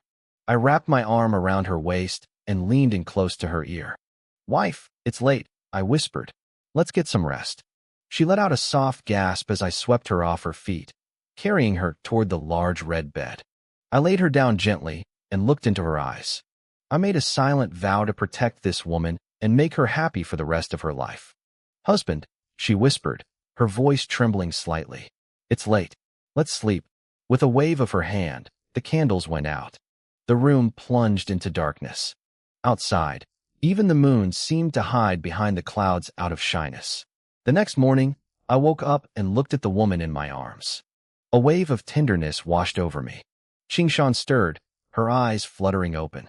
When she saw the warmth in my gaze, she smiled with a newfound softness. "Husband," she murmured. That single word made my day. Nothing felt better than hearing the demon empress call me that. "Wife, you're awake," I said, smiling back. She blushed and gave a small, contented nod, tucking herself closer into my chest.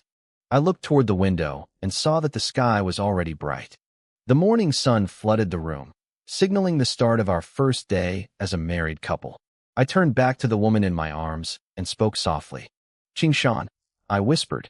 "Husband," she replied, her voice sweet and lingering. "Let me help you get dressed." As she stood up, I couldn't help but notice her graceful figure. My eyes flashed with a hint of heat. Qingshan didn't shy away. She moved naturally, displaying her perfect form before me. That was the way of the demon race. A woman would only show her most charming and alluring side to the one she truly loved. I let out a playful chuckle. "Wife, how about we help each other dress?"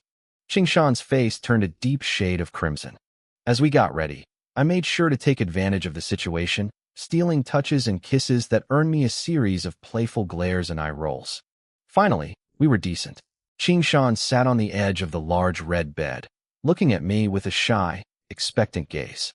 "Husband," she said softly, "according to the traditions of the demon race, there is one more thing you need to do. I wonder if you are willing." I walked over to her side and gave her a reassuring smile.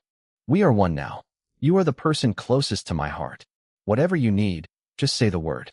How could I ever be unwilling?" Her cheeks flushed even redder, and her eyes sparkled with joy. According to our customs, on the second morning of the wedding, the husband must carry his bride on his back from the bedroom to the living room. It symbolizes that we will support each other through every hardship and share our lives completely. I didn't hesitate for a second. I turned my back to her and slowly crouched down. "Come on up, wife. Your husband is taking you to the living room." Qingshan's eyes lit up. She knew I treated her well, but she hadn't expected me to agree so readily. In the demon race, many newlywed couples actually argued over this. Most demon men felt that carrying a woman was beneath them and would make them a laughingstock. Seeing that I had no such ego, she was deeply moved. She leaned forward, wrapping her arms around my neck as I lifted her up. I carried her into the living room with a grin on my face. Qing was already there waiting. When she saw me carrying the Empress, her eyes widened and a bright smile broke across her face. I gently set Qingshan down in a chair, and we sat for breakfast, served by Qing. Since it was our first day of marriage, Qingshan didn't have to handle official demon affairs. She took my hand, planning to show me around the territory so I could get used to the local customs. The demon race territory was vast and boundless, known as one of the forbidden zones of the divine desolate continent. It was filled with rare spiritual herbs and immortal plants. We walked through the core area, Yinya Mountain. Towering trees stood like a green fortress, blocking out the noise of the outside world. The air was filled with the scent of flowers and the sound of birds. It was stunning. The architecture was unique too. Qingshan had spent years traveling among humans, and she had blended human styles with her own creativity to create something exotic and beautiful. This was my first time leaving the Phoenix Palace. As we walked, I couldn't help but sigh in admiration. Wife, the scenery here is incredible. It's like a realm of the gods. Qingshan looked relieved. I'm just glad you like it. I was worried you wouldn't be used to living here. I stopped and took her hands in mine, looking her straight in the eyes. I was an orphan, Qingshan. I had no one to rely on. Marrying you must be a reward from the heavens for all the good deeds I did in my past life. Wherever you are, that is my home. I could live here for 10 lifetimes and never get tired of it. Qingshan gripped my hands tight, her face glowing with emotion. Do you really mean that? You won't get bored? Never, I promised. The people here are passionate and straightforward, and the view is perfect. But most importantly, you are here. She was about to say something when a figure in a black robe suddenly appeared behind us. The guard bowed deeply. Qingshan frowned. It was the second day of her wedding. Unless it was urgent, her guards wouldn't dare interrupt. What is it? She asked, her voice regaining its cold, imperial authority. Reporting to the Empress and the Emperor, the guard said. There is a problem with the spiritual herb trade with the humans again. The elders can't resolve it. They need your decision. Qingshan looked at me, her eyes filled with apology. She had promised to spend the day with me, and now she had to leave. I just smiled and squeezed her hand. Go on, I said softly. We have a whole lifetime ahead of us. Don't worry about it. I'll just head back to the palace and do some fishing. Maybe I'll catch something for your dinner tonight. Qingshan burst out laughing, her mood instantly brightening. You? Fishing? You use a straight hook. It'll be a miracle if you catch anything. With a playful wink, she used a movement technique to transport us back to the Phoenix Palace in a flash. She gave me one last charming smile before rushing off toward the audience hall. I watched her disappear, then walked over to the window of the study.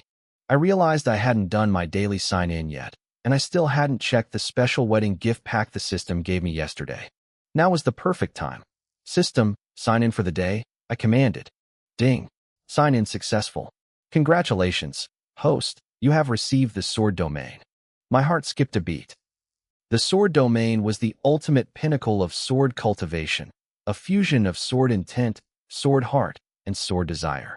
In the divine desolate continent, those who could manifest a domain were top-tier geniuses or legendary masters of elements like fire or water. But a sword domain? No one had ever achieved it. The requirements were simply too high. Ding. Would the host like to merge with the sword domain immediately? I didn't hesitate. Hearing the system's prompt, I felt a surge of adrenaline. System, I commanded in my mind. Merge the sword domain. The process started instantly. My vision blurred for a second as the system confirmed the integration. Because I possessed the great Tao Chaos body, my natural luck and affinity were off the charts. I didn't just learn the basics. I skipped every hurdle and grasped the ultimate level of the domain immediately. Deep within my mind, my soul took the form of a majestic eagle, sitting with an air of absolute authority. In its left claw, a dark, swirling mass appeared, the sword domain. It radiated the cold, heavy scent of death. It was the perfect contrast to my right claw, which held the alchemy manual glowing with the vibrant warmth of life. Standing there, balancing life and death, I felt like a god. I had the power to save or destroy with a single thought. I let out a small, satisfied smile. This feeling of absolute control was addictive. I picked up my fishing rod and strolled back to my favorite spot by the lake. I sank into my chair, cast the line into the water, and relaxed. Since I had some downtime, I decided to check the other reward I'd been ignoring. System, open the wedding gift pack, I whispered. The notifications started rolling in. Congratulations. You have received 1 million bottles of supreme divine wine. Congratulations. You have received 1 million top-grade immortal stones. I waited for more, but the system went silent. I blinked, staring at the empty air. That's it. 1 million bottles of booze and some stones. System, don't you think that's a bit stingy for a wedding gift? Where are the god-tier martial arts? Where are the pills to boost my talent? The system sounded almost offended. It explained that this was a celebratory gift, not a cultivation reward. But then it dropped a bombshell. This wasn't just any wine. It was a special blend that didn't exist anywhere else in the divine desolate continent. It tasted like heaven and could instantly replenish spiritual energy. It was basically a high-grade pill in liquid form. If the host is unsatisfied, the system added coldly, "I can take it back." Wait. I was just joking. I shouted internally. I love it. It's amazing. Don't you dare take it back. I looked into my storage space at the mountains of wine and stones. I remembered the stuff I drank last night, the local demon tribe brew. It was bitter, weak, and tasted like watered-down medicine. As a guy who appreciated a good drink, it was torture. I pulled out a bottle to take a closer look. The bottle itself was carved from pure spirit jade, glowing with a soft, milky light. My jaw dropped. In this world, spirit jade was the main currency. People used it to buy weapons or to speed up their cultivation. Using it just to make a bottle was the ultimate flex. The value of the bottles alone was a fortune. I popped the cap and took a long swig. The taste was incredible, rich, complex, and smooth as silk. It felt like walking through a river of stars. Even with my high cultivation, I could feel a warm hum of energy circulating through my veins. For anyone else, this stuff would be a legendary treasure. I kept drinking until the bottle was half empty. The alcohol content was surprisingly high, and a pleasant fog started to settle over my brain. I leaned back, my eyes growing heavy, and drifted off into a deep sleep. When I finally opened my eyes, the sun had set. The sky was a deep velvet blue, draped with shimmering stars and a massive moon. I realized I wasn't alone. A familiar figure was sitting quietly beside me. Luo Qingshan turned to me, her expression softening the moment she saw I was awake. "Husband, you're finally up," she said gently. I felt a wave of affection for her. "How long have you been here, my empress? Why didn't you wake me?" "I just got here a little while ago," she lied, her lips curling into a small smile. "You looked so peaceful. I didn't have the heart to disturb you. I just wanted to be near you." But I saw right through her. Deep in her eyes, behind the smile, there was a flicker of exhaustion and hidden anger. She was trying to protect me, trying to keep her burdens away from me. I reached out and took her hand. "Qingshan," I said, my voice serious. "Something is bothering you. Won't you tell me what it is?" She hesitated. I knew what she was thinking. To her, I was just a man with great literary talent, but very little cultivation power. She didn't want to worry me with problems she thought I couldn't solve. She opened her mouth to say everything was fine, but when she looked into my eyes, the lie died in her throat. Seeing her struggle, I didn't give her a choice. I pulled her hand, and with a startled cry, she tumbled right into my lap.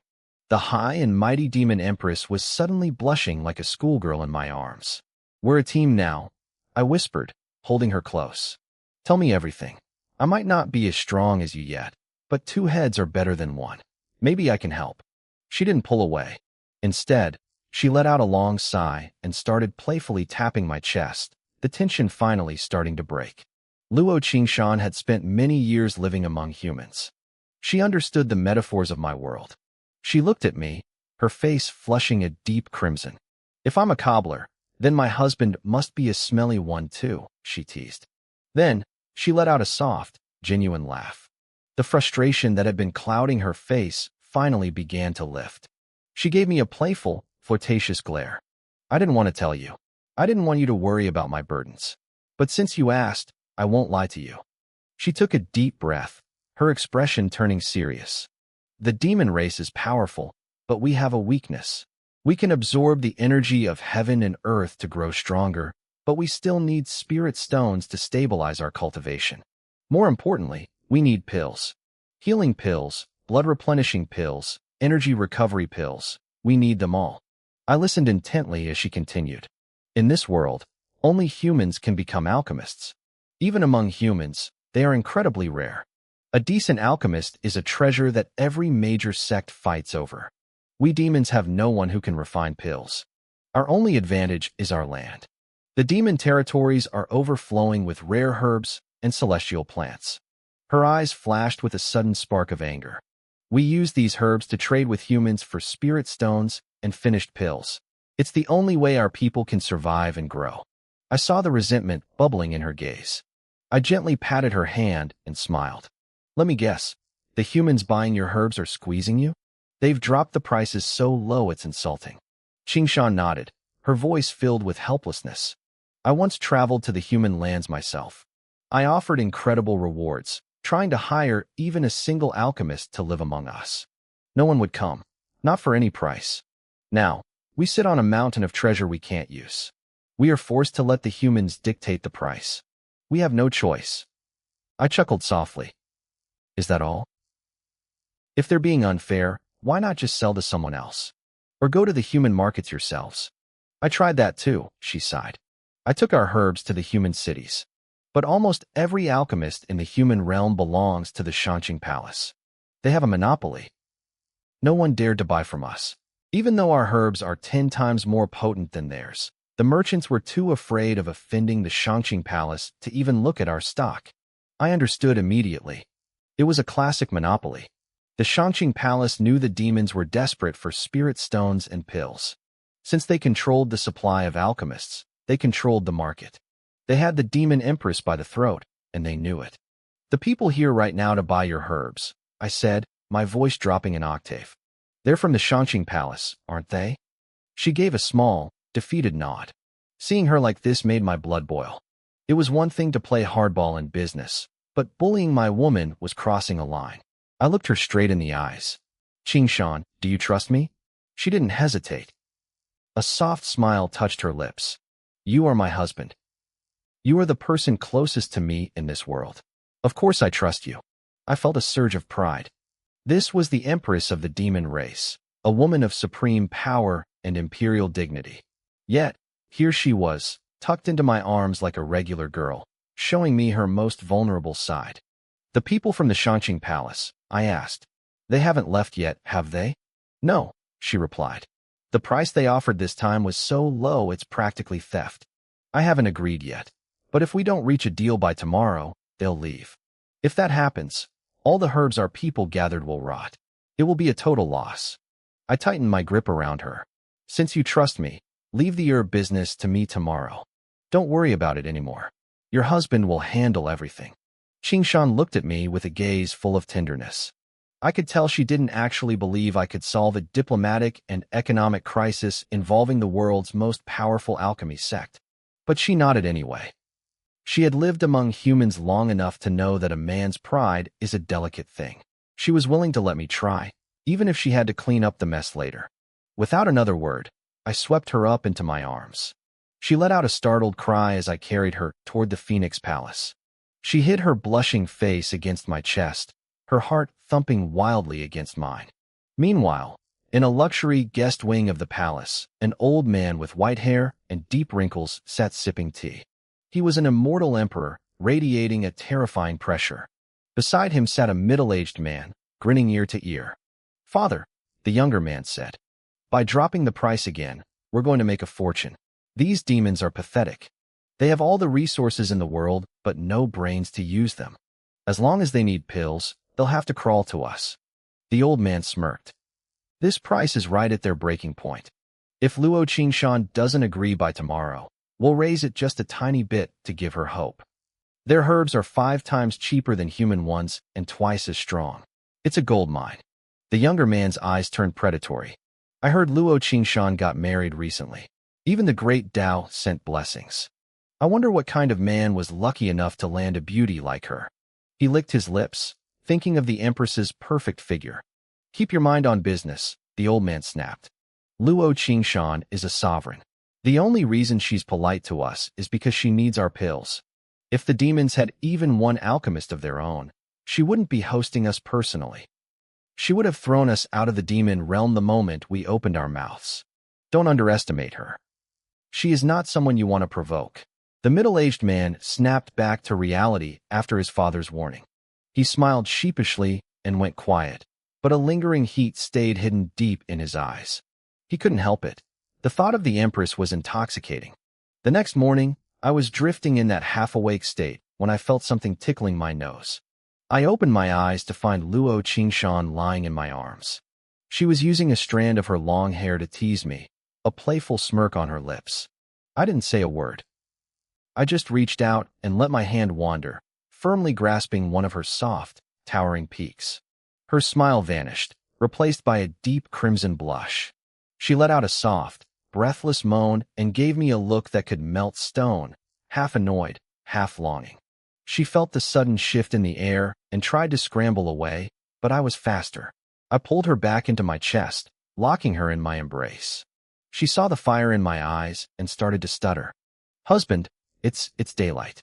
We should get up." I didn't listen. I leaned down and pressed my lips against hers, kissing her deeply. By the time we actually made it out of bed, it was nearly noon. Luo Qingshan's face was still flushed like a sunset. I couldn't help but grin at my handiwork. She rolled her eyes at my smug expression, but her eyes were overflowing with tenderness. We got dressed, and despite her shy protests, I carried her in my arms all the way to the living room. Her maid, Qing Er, was waiting for us. When she saw how sweet we were being, she beamed.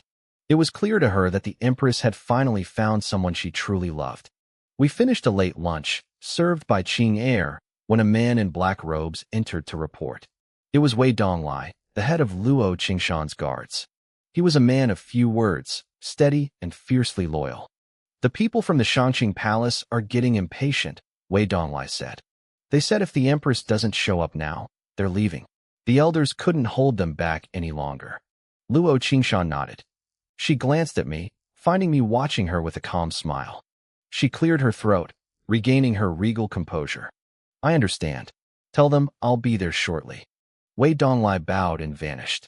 I stood up and took Luo Qingshan's hand in mine. "Let's go, wife," I said softly. "I want to meet these people from the Shangqing Palace.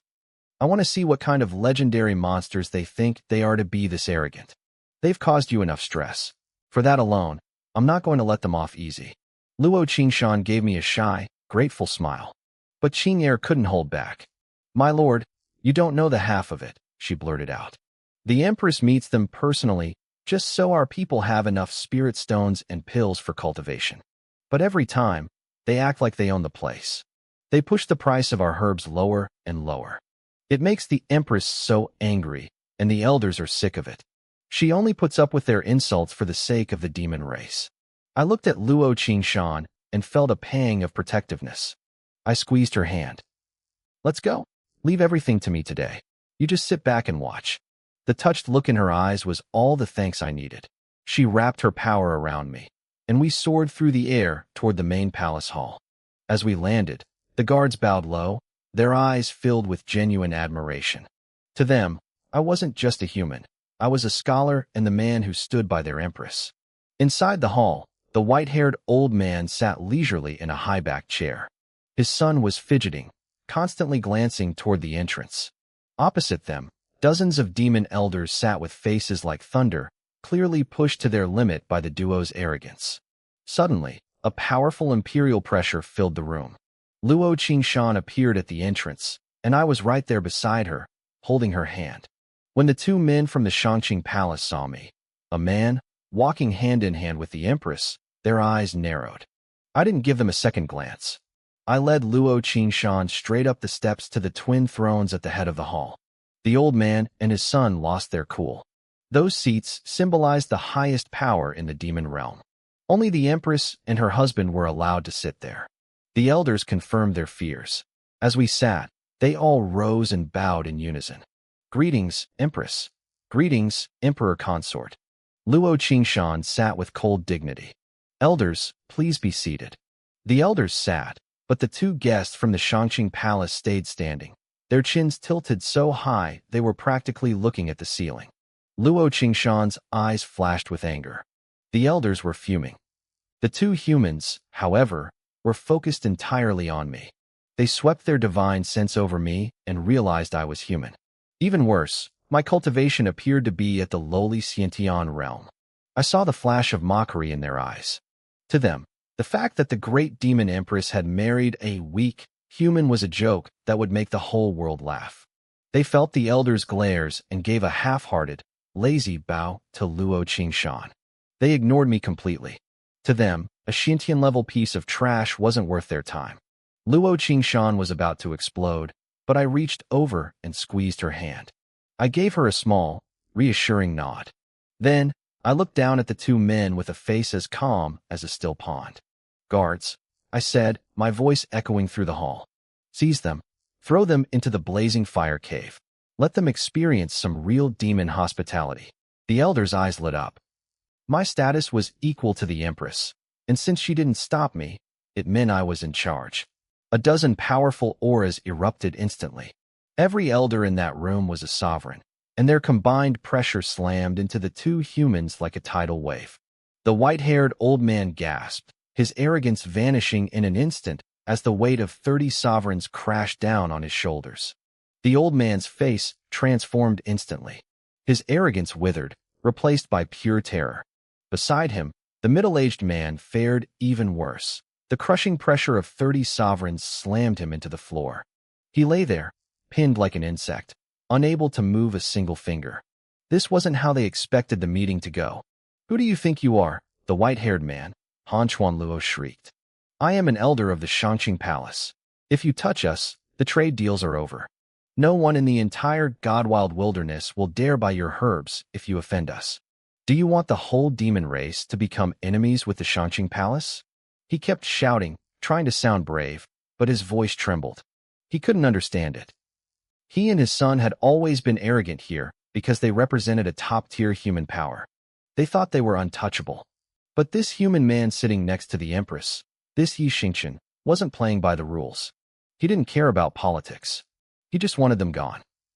I sat there, looking down at Han Chuanluo with a cold, mocking smile. My face was a mask of calm. "Did you not hear me?" I asked, my voice ringing with an authority that felt like iron. I said, "Seize them. Throw them into the blazing fire cave." The demon elders hesitated for a heartbeat, stunned by my sudden dominance. I could feel Luo Qingshan looking at me, her eyes bright with surprise and a touch of admiration. Every woman wants a husband who can take charge, and right now, I was radiating the aura of a true ruler. The elders didn't wait any longer. They hated Han Chuanluo. They let their power explode, surging toward the two humans. Han Chuanluo didn't stand a chance. Within seconds, the elders had sealed his cultivation and tossed him onto the floor like a sack of grain. His son was so terrified he simply fainted on the spot. Han Chuanluo looked up at me, a flicker of murderous intent hiding deep in his eyes. He realized then that Luo Qingshan wasn't the one calling the shots today. It was me, and he could tell from the look in my eyes that I wasn't bluffing. To me, he was just an ant.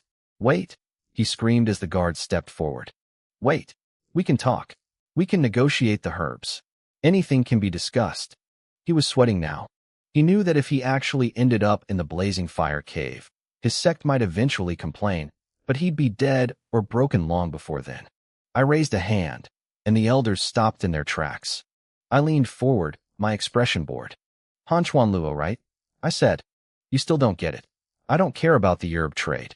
You think the Shangqing Palace is the only place with alchemists? There are plenty of sects who hate you and would love to buy from the demon race. In fact, they'd probably pay a lot more than you do." I let that sink in before continuing. "I'm suppressing you because you have no respect. You are standing before the Empress, a peak sovereign of the demon race, and you act like she's your servant. Even if I killed you right here, do you really think the Shangqing Palace would start a war over one lowly elder? Is your life worth that much to them?" Han Chuanluo's face went pale. He'd been coming here for years, getting more and more arrogant each time, convinced the demon race was desperate for his money. He'd forgotten that in this world, strength is the only thing that matters. He realized I was right. His sect wouldn't go to war for him. Suddenly, his knees hit the floor. He bowed low, his forehead touching the cold stone. "Please, Empress, Emperor, forgive me," he stammered. "I was wrong. I apologize for everything." On the outside, he looked defeated. But inside, he was screaming. "I'll play along for now," he thought. "But once I get back, I'll make you pay. The world will laugh when they find out the Empress married a Xiantian-level trash like you." I saw right through him. I knew he was just trying to survive the moment. "Fine," I said, my voice still cold. "If you want to live, show me your sincerity. And I'll warn you now, you only get one chance. If I'm not satisfied with your offer, you'll be staying in the palace as my guests for a very long time. Maybe forever." Han Chuanluo's heart skipped a beat. He knew he was about to lose a fortune to buy his way out of this. "Of course," he whispered.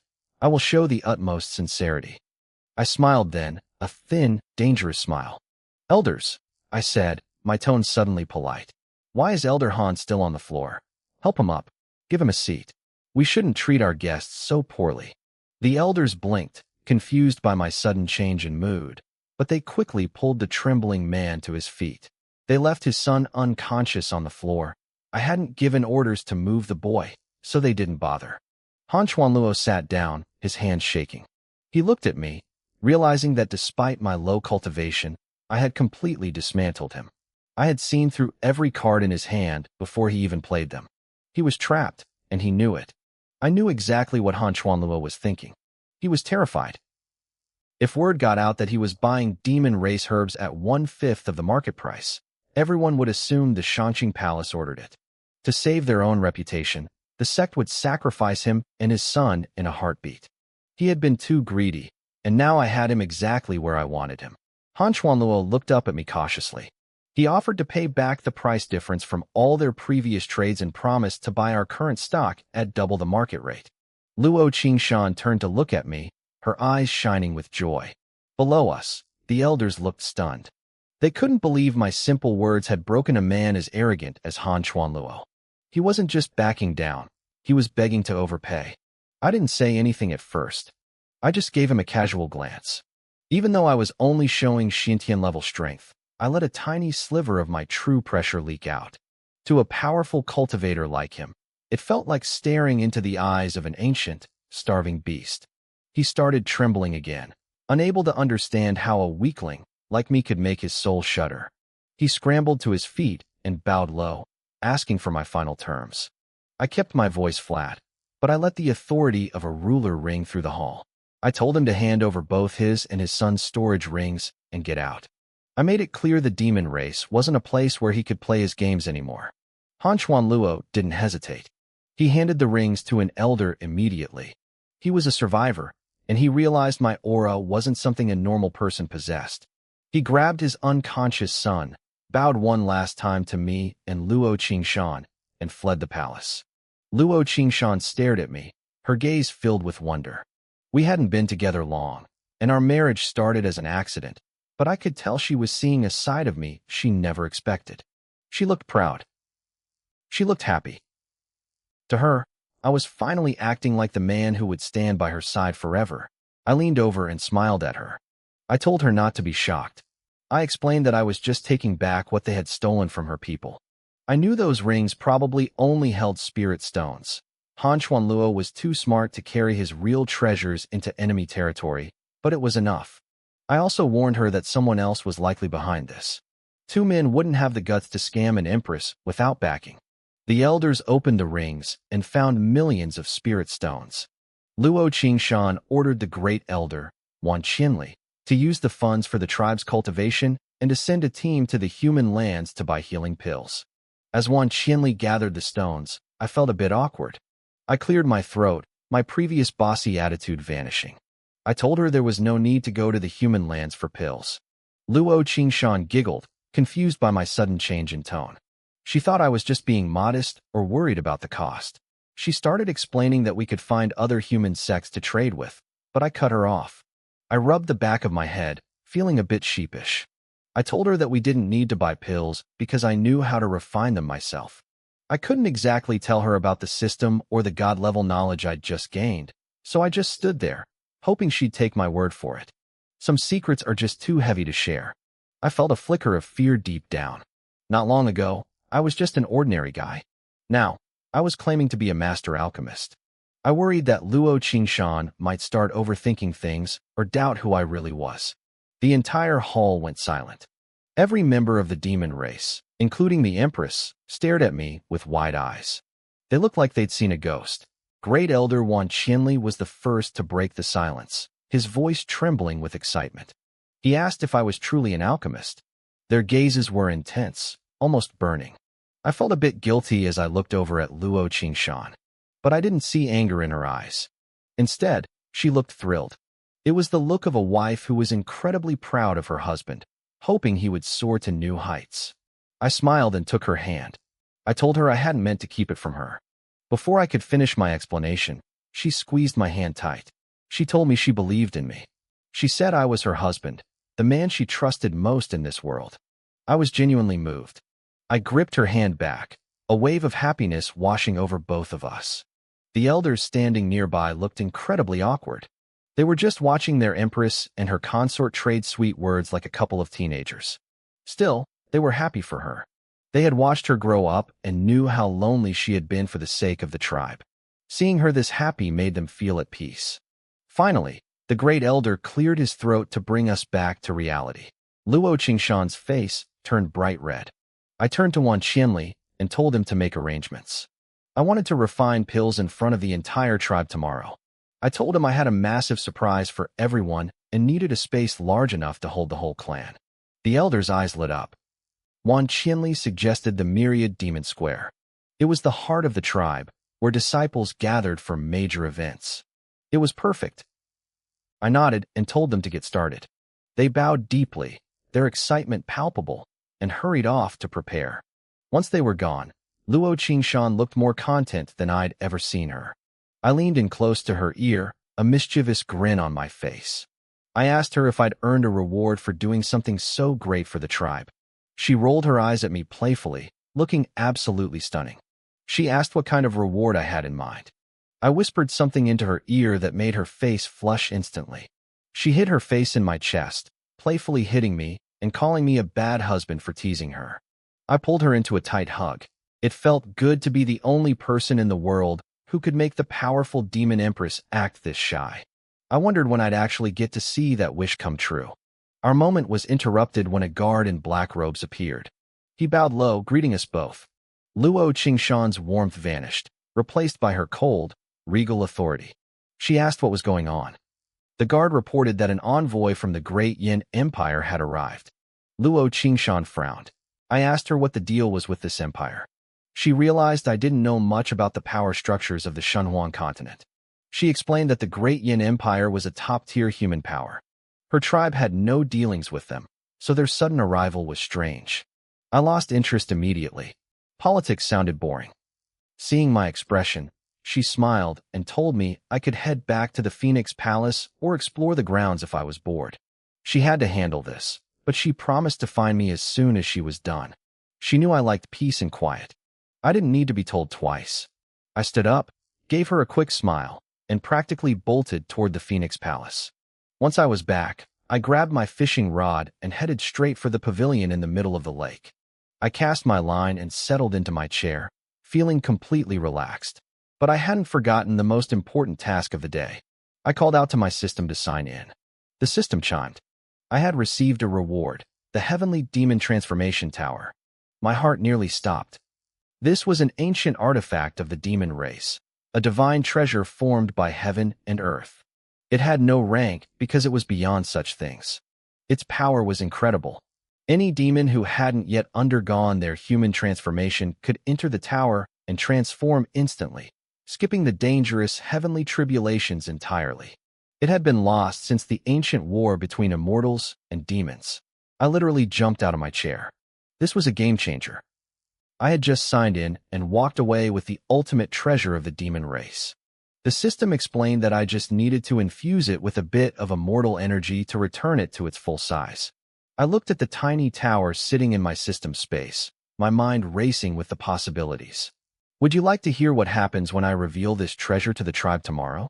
I pulled the Heavenly Demon Transformation Tower out of my system space. I held it in my palm, examining it closely. Because the system had modified it, I wasn't worried about it causing a massive scene like before, but I still handled it with care. The miniature tower was covered in intricate, crisscrossing marks. It looked like it had weathered millions of years of wind and rain. An ancient, powerful aura radiated from it, making its divine nature obvious to anyone with eyes. I looked out at the calm lake and fell into deep thought.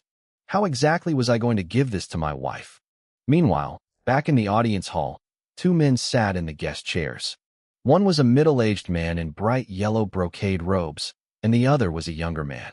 The youth kept glancing up at the beautiful figure on the throne, his eyes filled with pure amazement. This was Yin Jin, the eldest prince of the great Yin imperial dynasty. The older man beside him was Yin Wushuang, a powerful prince and the younger brother of the emperor himself. Yin Jin was stunned.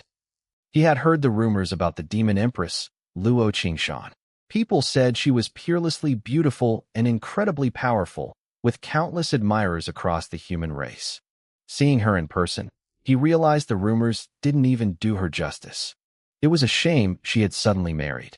He wondered who the lucky man was that managed to capture her heart.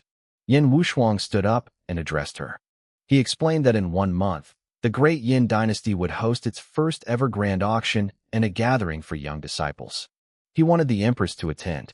He flicked his wrist, and a dark gold invitation appeared in his hand.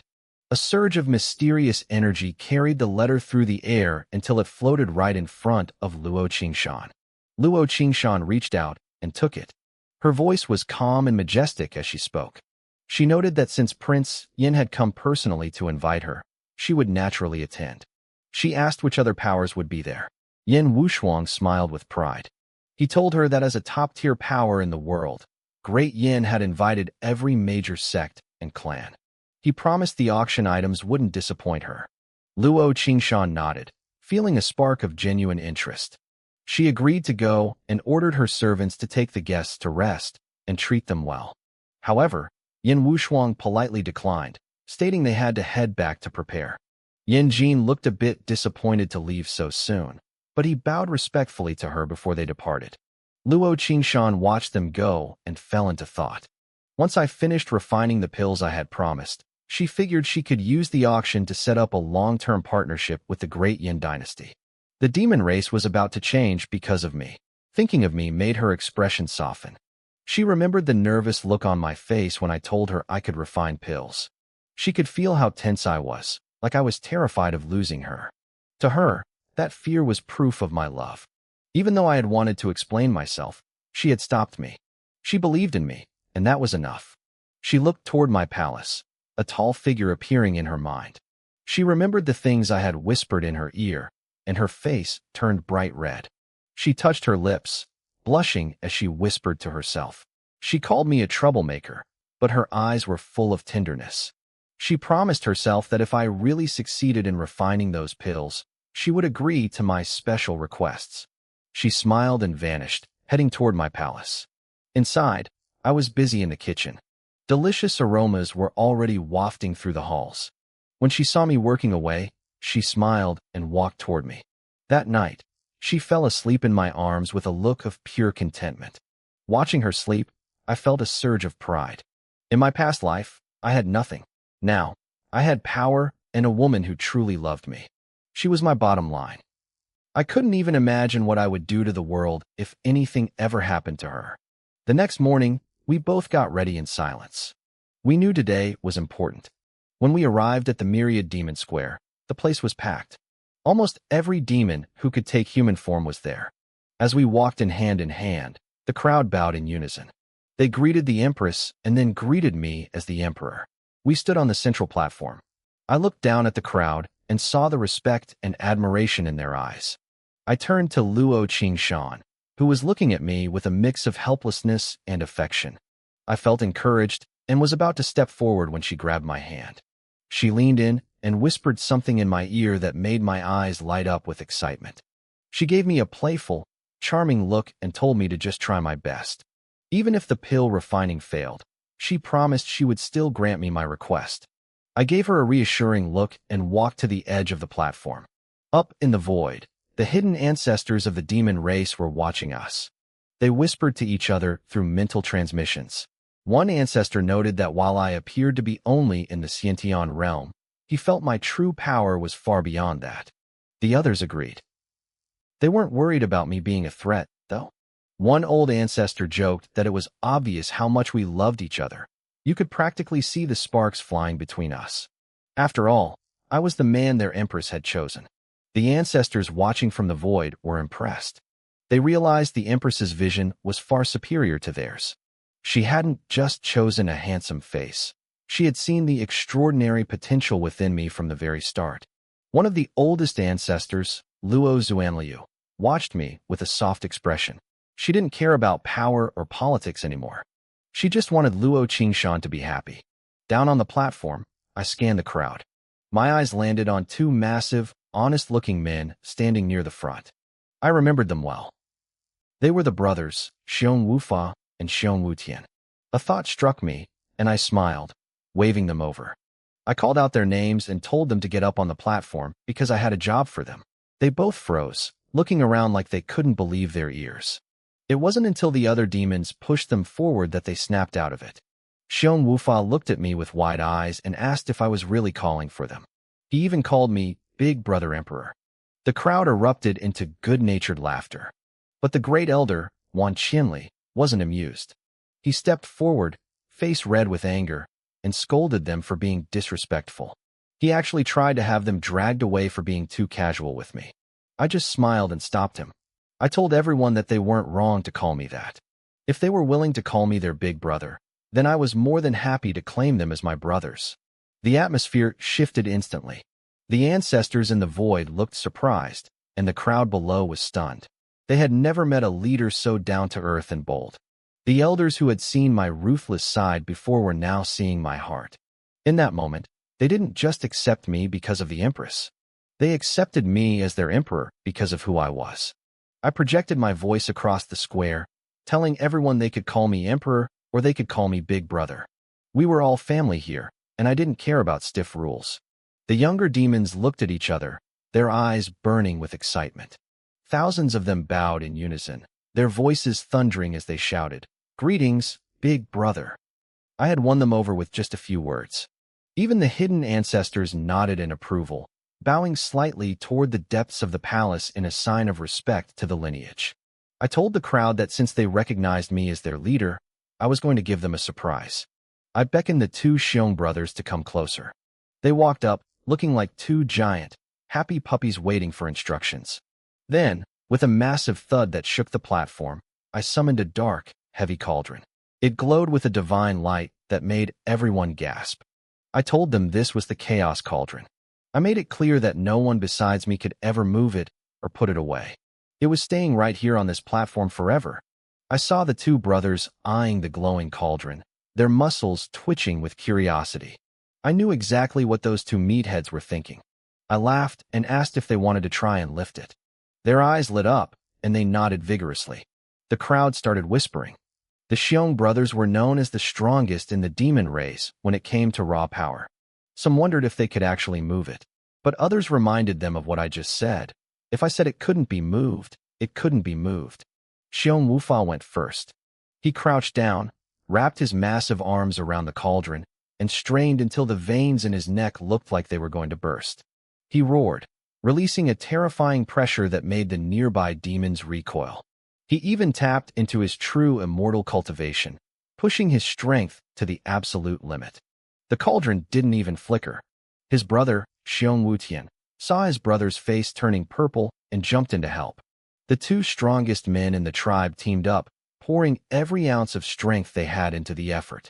They pulled until their bones creaked, but the Chaos Cauldron remained rooted to the spot like a mountain. The silence that followed was deafening. Even the ancestors in the void were staring in shock.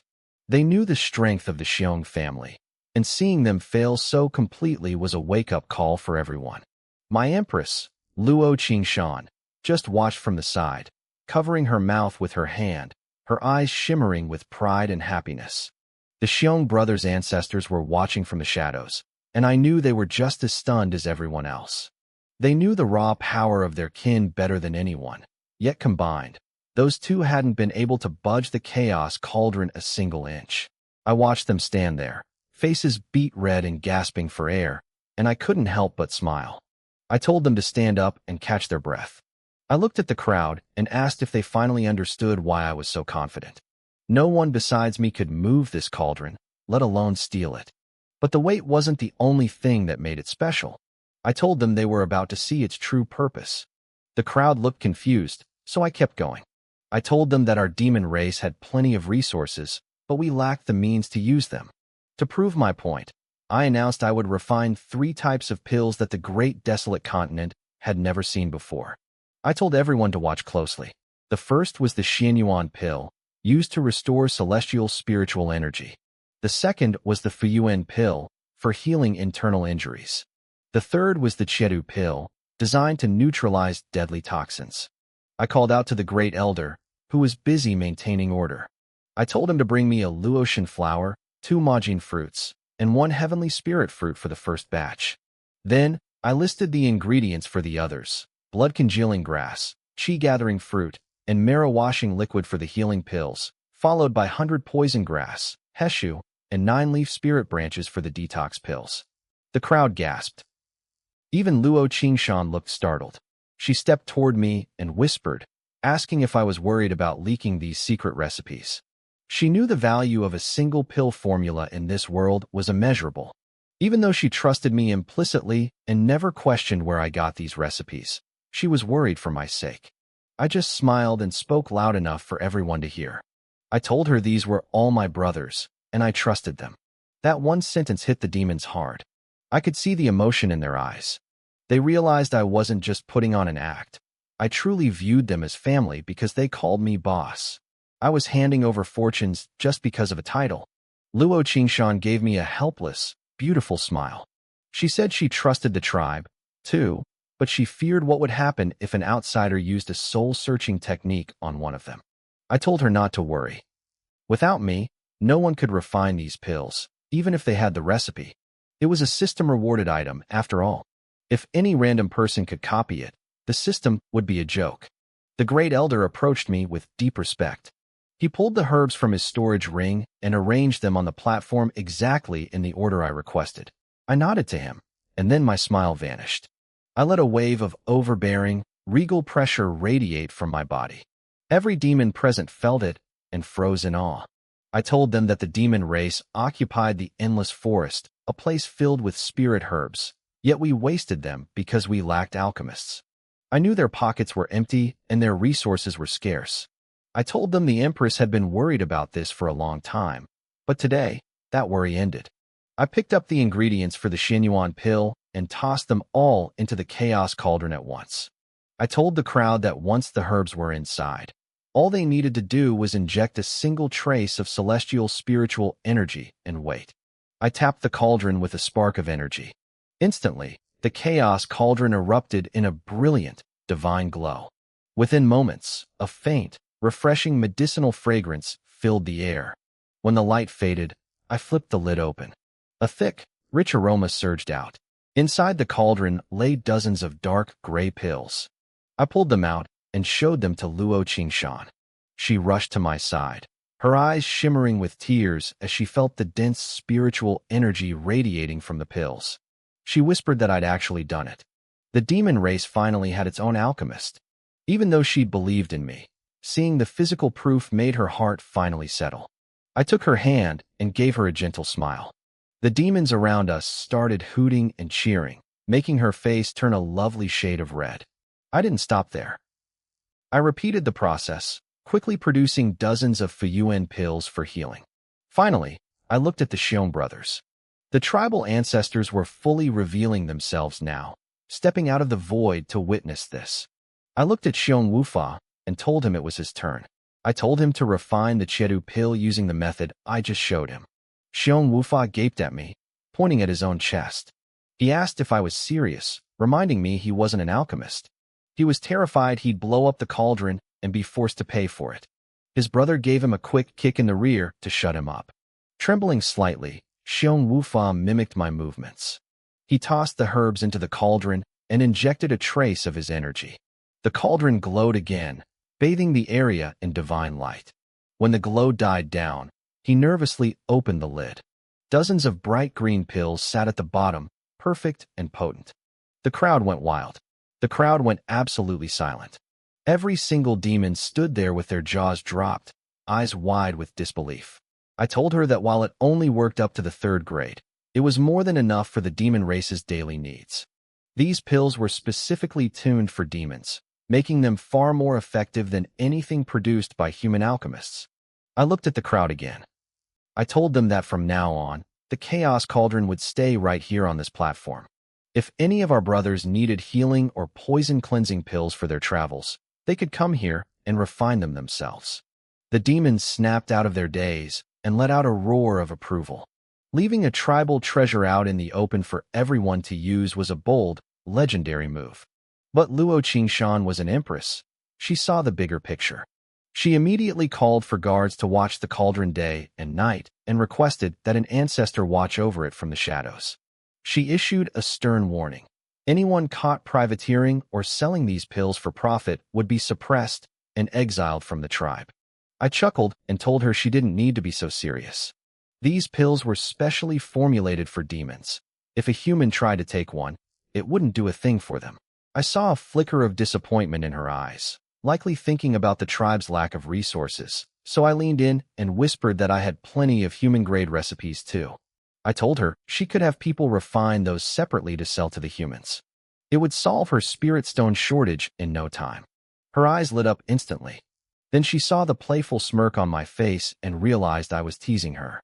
She turned a lovely shade of pink and gave me a sharp, playful glare. As for the guards, I told her they weren't necessary. I reminded her of what I said when I first brought the cauldron out. No one can move this thing except me. Not even a senior immortal ancestor could budge it an inch. She looked at me, wanting to believe it, but still feeling hesitant. I told her to try it herself, or let the ancestors try. I wasn't bragging.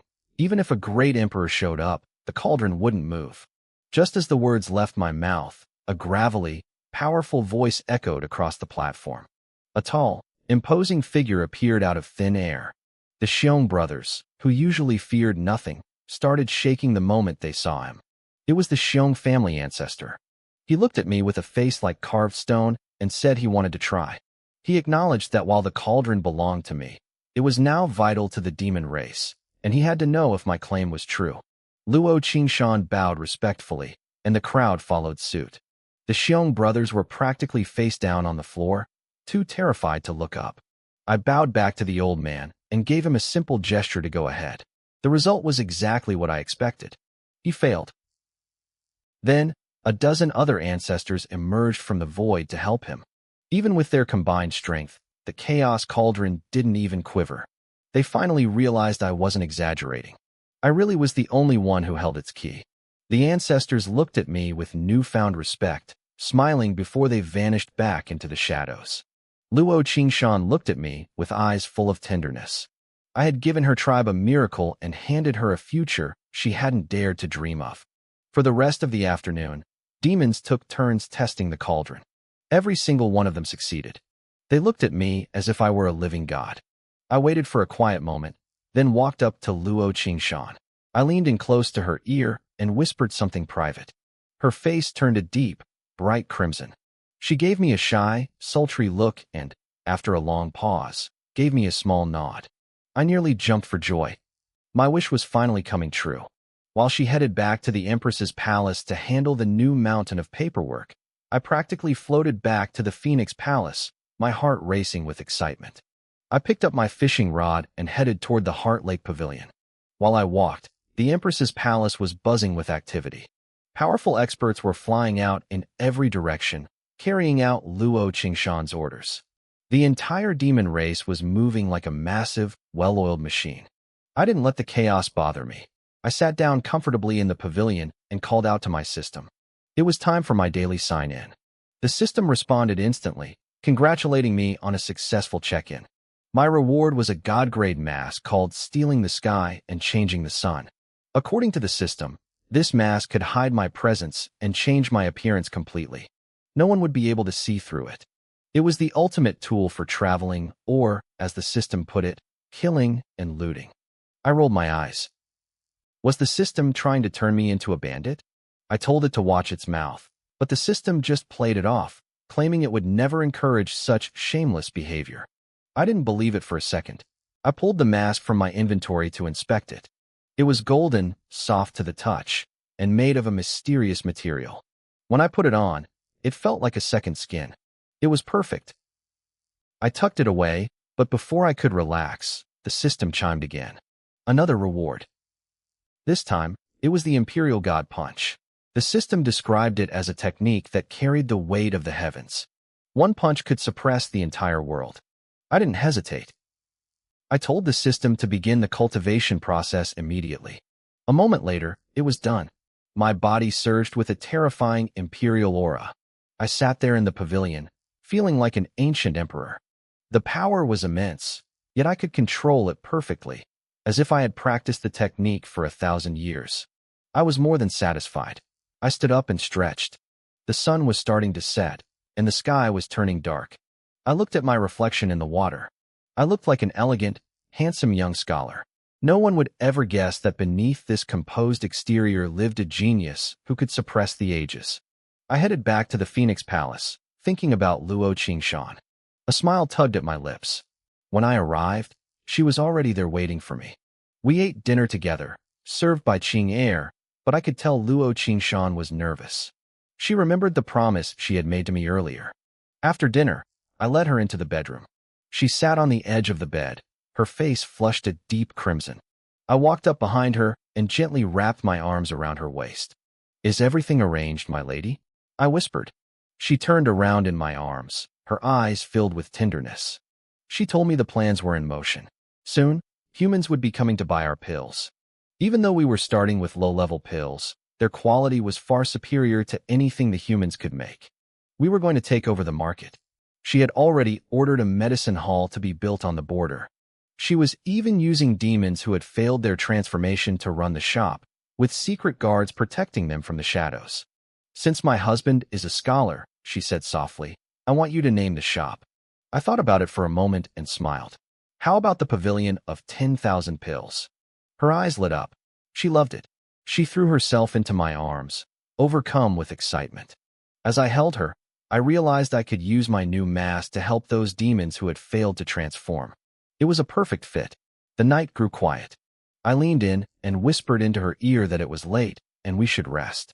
Her blush deepened, making her look even more beautiful. I waved my hand, and the lights went out. That night, our hearts grew closer than ever.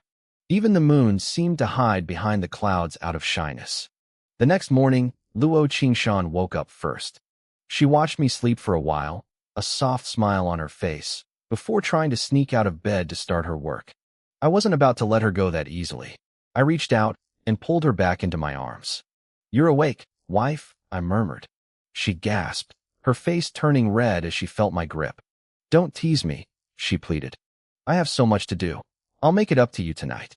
I looked at her, seeing the empress of the demon race acting like a shy bride. I knew then that she truly loved me with all her heart.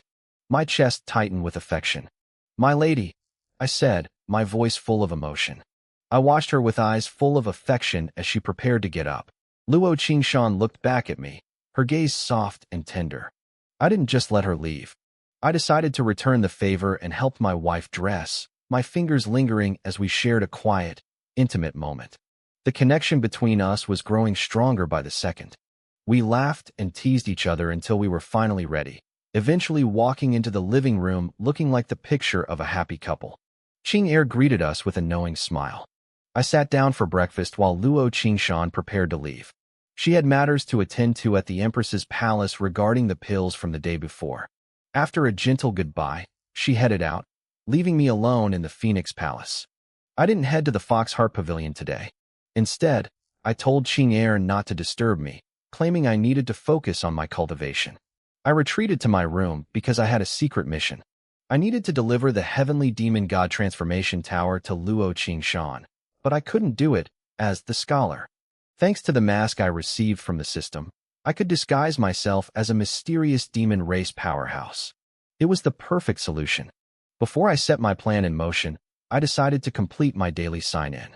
"System, sign in for today," I commanded. The system chimed instantly. "Sign-in successful. Congratulations, host. You have received the Emerald Heart Pendant." I examined the reward. It was a defensive treasure for women, and since it came from the system, the quality was top tier. It could block a full power strike from a Great Earth Realm expert. That was essentially an extra life. I was thrilled, but the system wasn't done yet. "Sign-in successful. Congratulations, host. You have received the Panga Heaven-Treading Steps." My heart skipped a beat. This was a great Tao-level movement technique. With one step, the sun, moon, and stars would revolve around the user. It commanded the laws of the great Tao, allowing one to ignore time, space, and any formation. It was like folding the world beneath your feet. Would the host like to practice the Panga Heaven-Treading Steps immediately? "Yes," I said, unable to hide my excitement. "Do it." The system worked its magic. Because I possessed the great Tao Chaos body, my natural comprehension was unmatched. I didn't just learn the technique. I mastered it to the highest level instantly. A majestic figure appeared in my mind. He took a single step, draped in golden divine light. The stars circled him as a terrifying aura of invincibility suppressed the heavens. That power flowed into me, filling me with a sense of absolute dominance. I opened my eyes, a golden flash flickering in my pupils. This technique was made for me. With this, my entrance would be earth-shattering. I walked to the window and looked toward the Empress's palace. It was time. I pulled out the mask and placed it on my face. It felt seamless. My entire aura shifted instantly, turning cold and unfathomable. I took a step. In a heartbeat, I vanished from my room and reappeared high in the sky above the Empress's palace. I let my aura explode. A terrifying pressure swept across the entire demon race territory like a tidal wave. Deep within the demon race lands, dozens of immortal emperor ancestors felt the shift and bolted toward the source. Luo Qingshan was the first to react. She sensed the intruder and appeared in the air above her palace in an instant. The entire demon race looked up in shock at the majestic figure hovering in the sky. Luo Qingshan stared at me. For a split second, she felt a flicker of familiarity, but the crushing, ancient pressure I radiated made her dismiss the thought. This couldn't be her husband. Fellow Taoist, she said, her voice cold and commanding. You entered the heart of the demon race without invitation and bypassed our great arrays. State your purpose. You may have found it easy to come here, but leaving will not be so simple. As she spoke, the dozens of immortal emperor ancestors fanned out. They moved with practiced precision, forming a lethal killing formation. Being surrounded by so many powerhouses would have terrified even a half-step Great Earth Realm expert. But I just stood there, hidden behind my mask, watching them.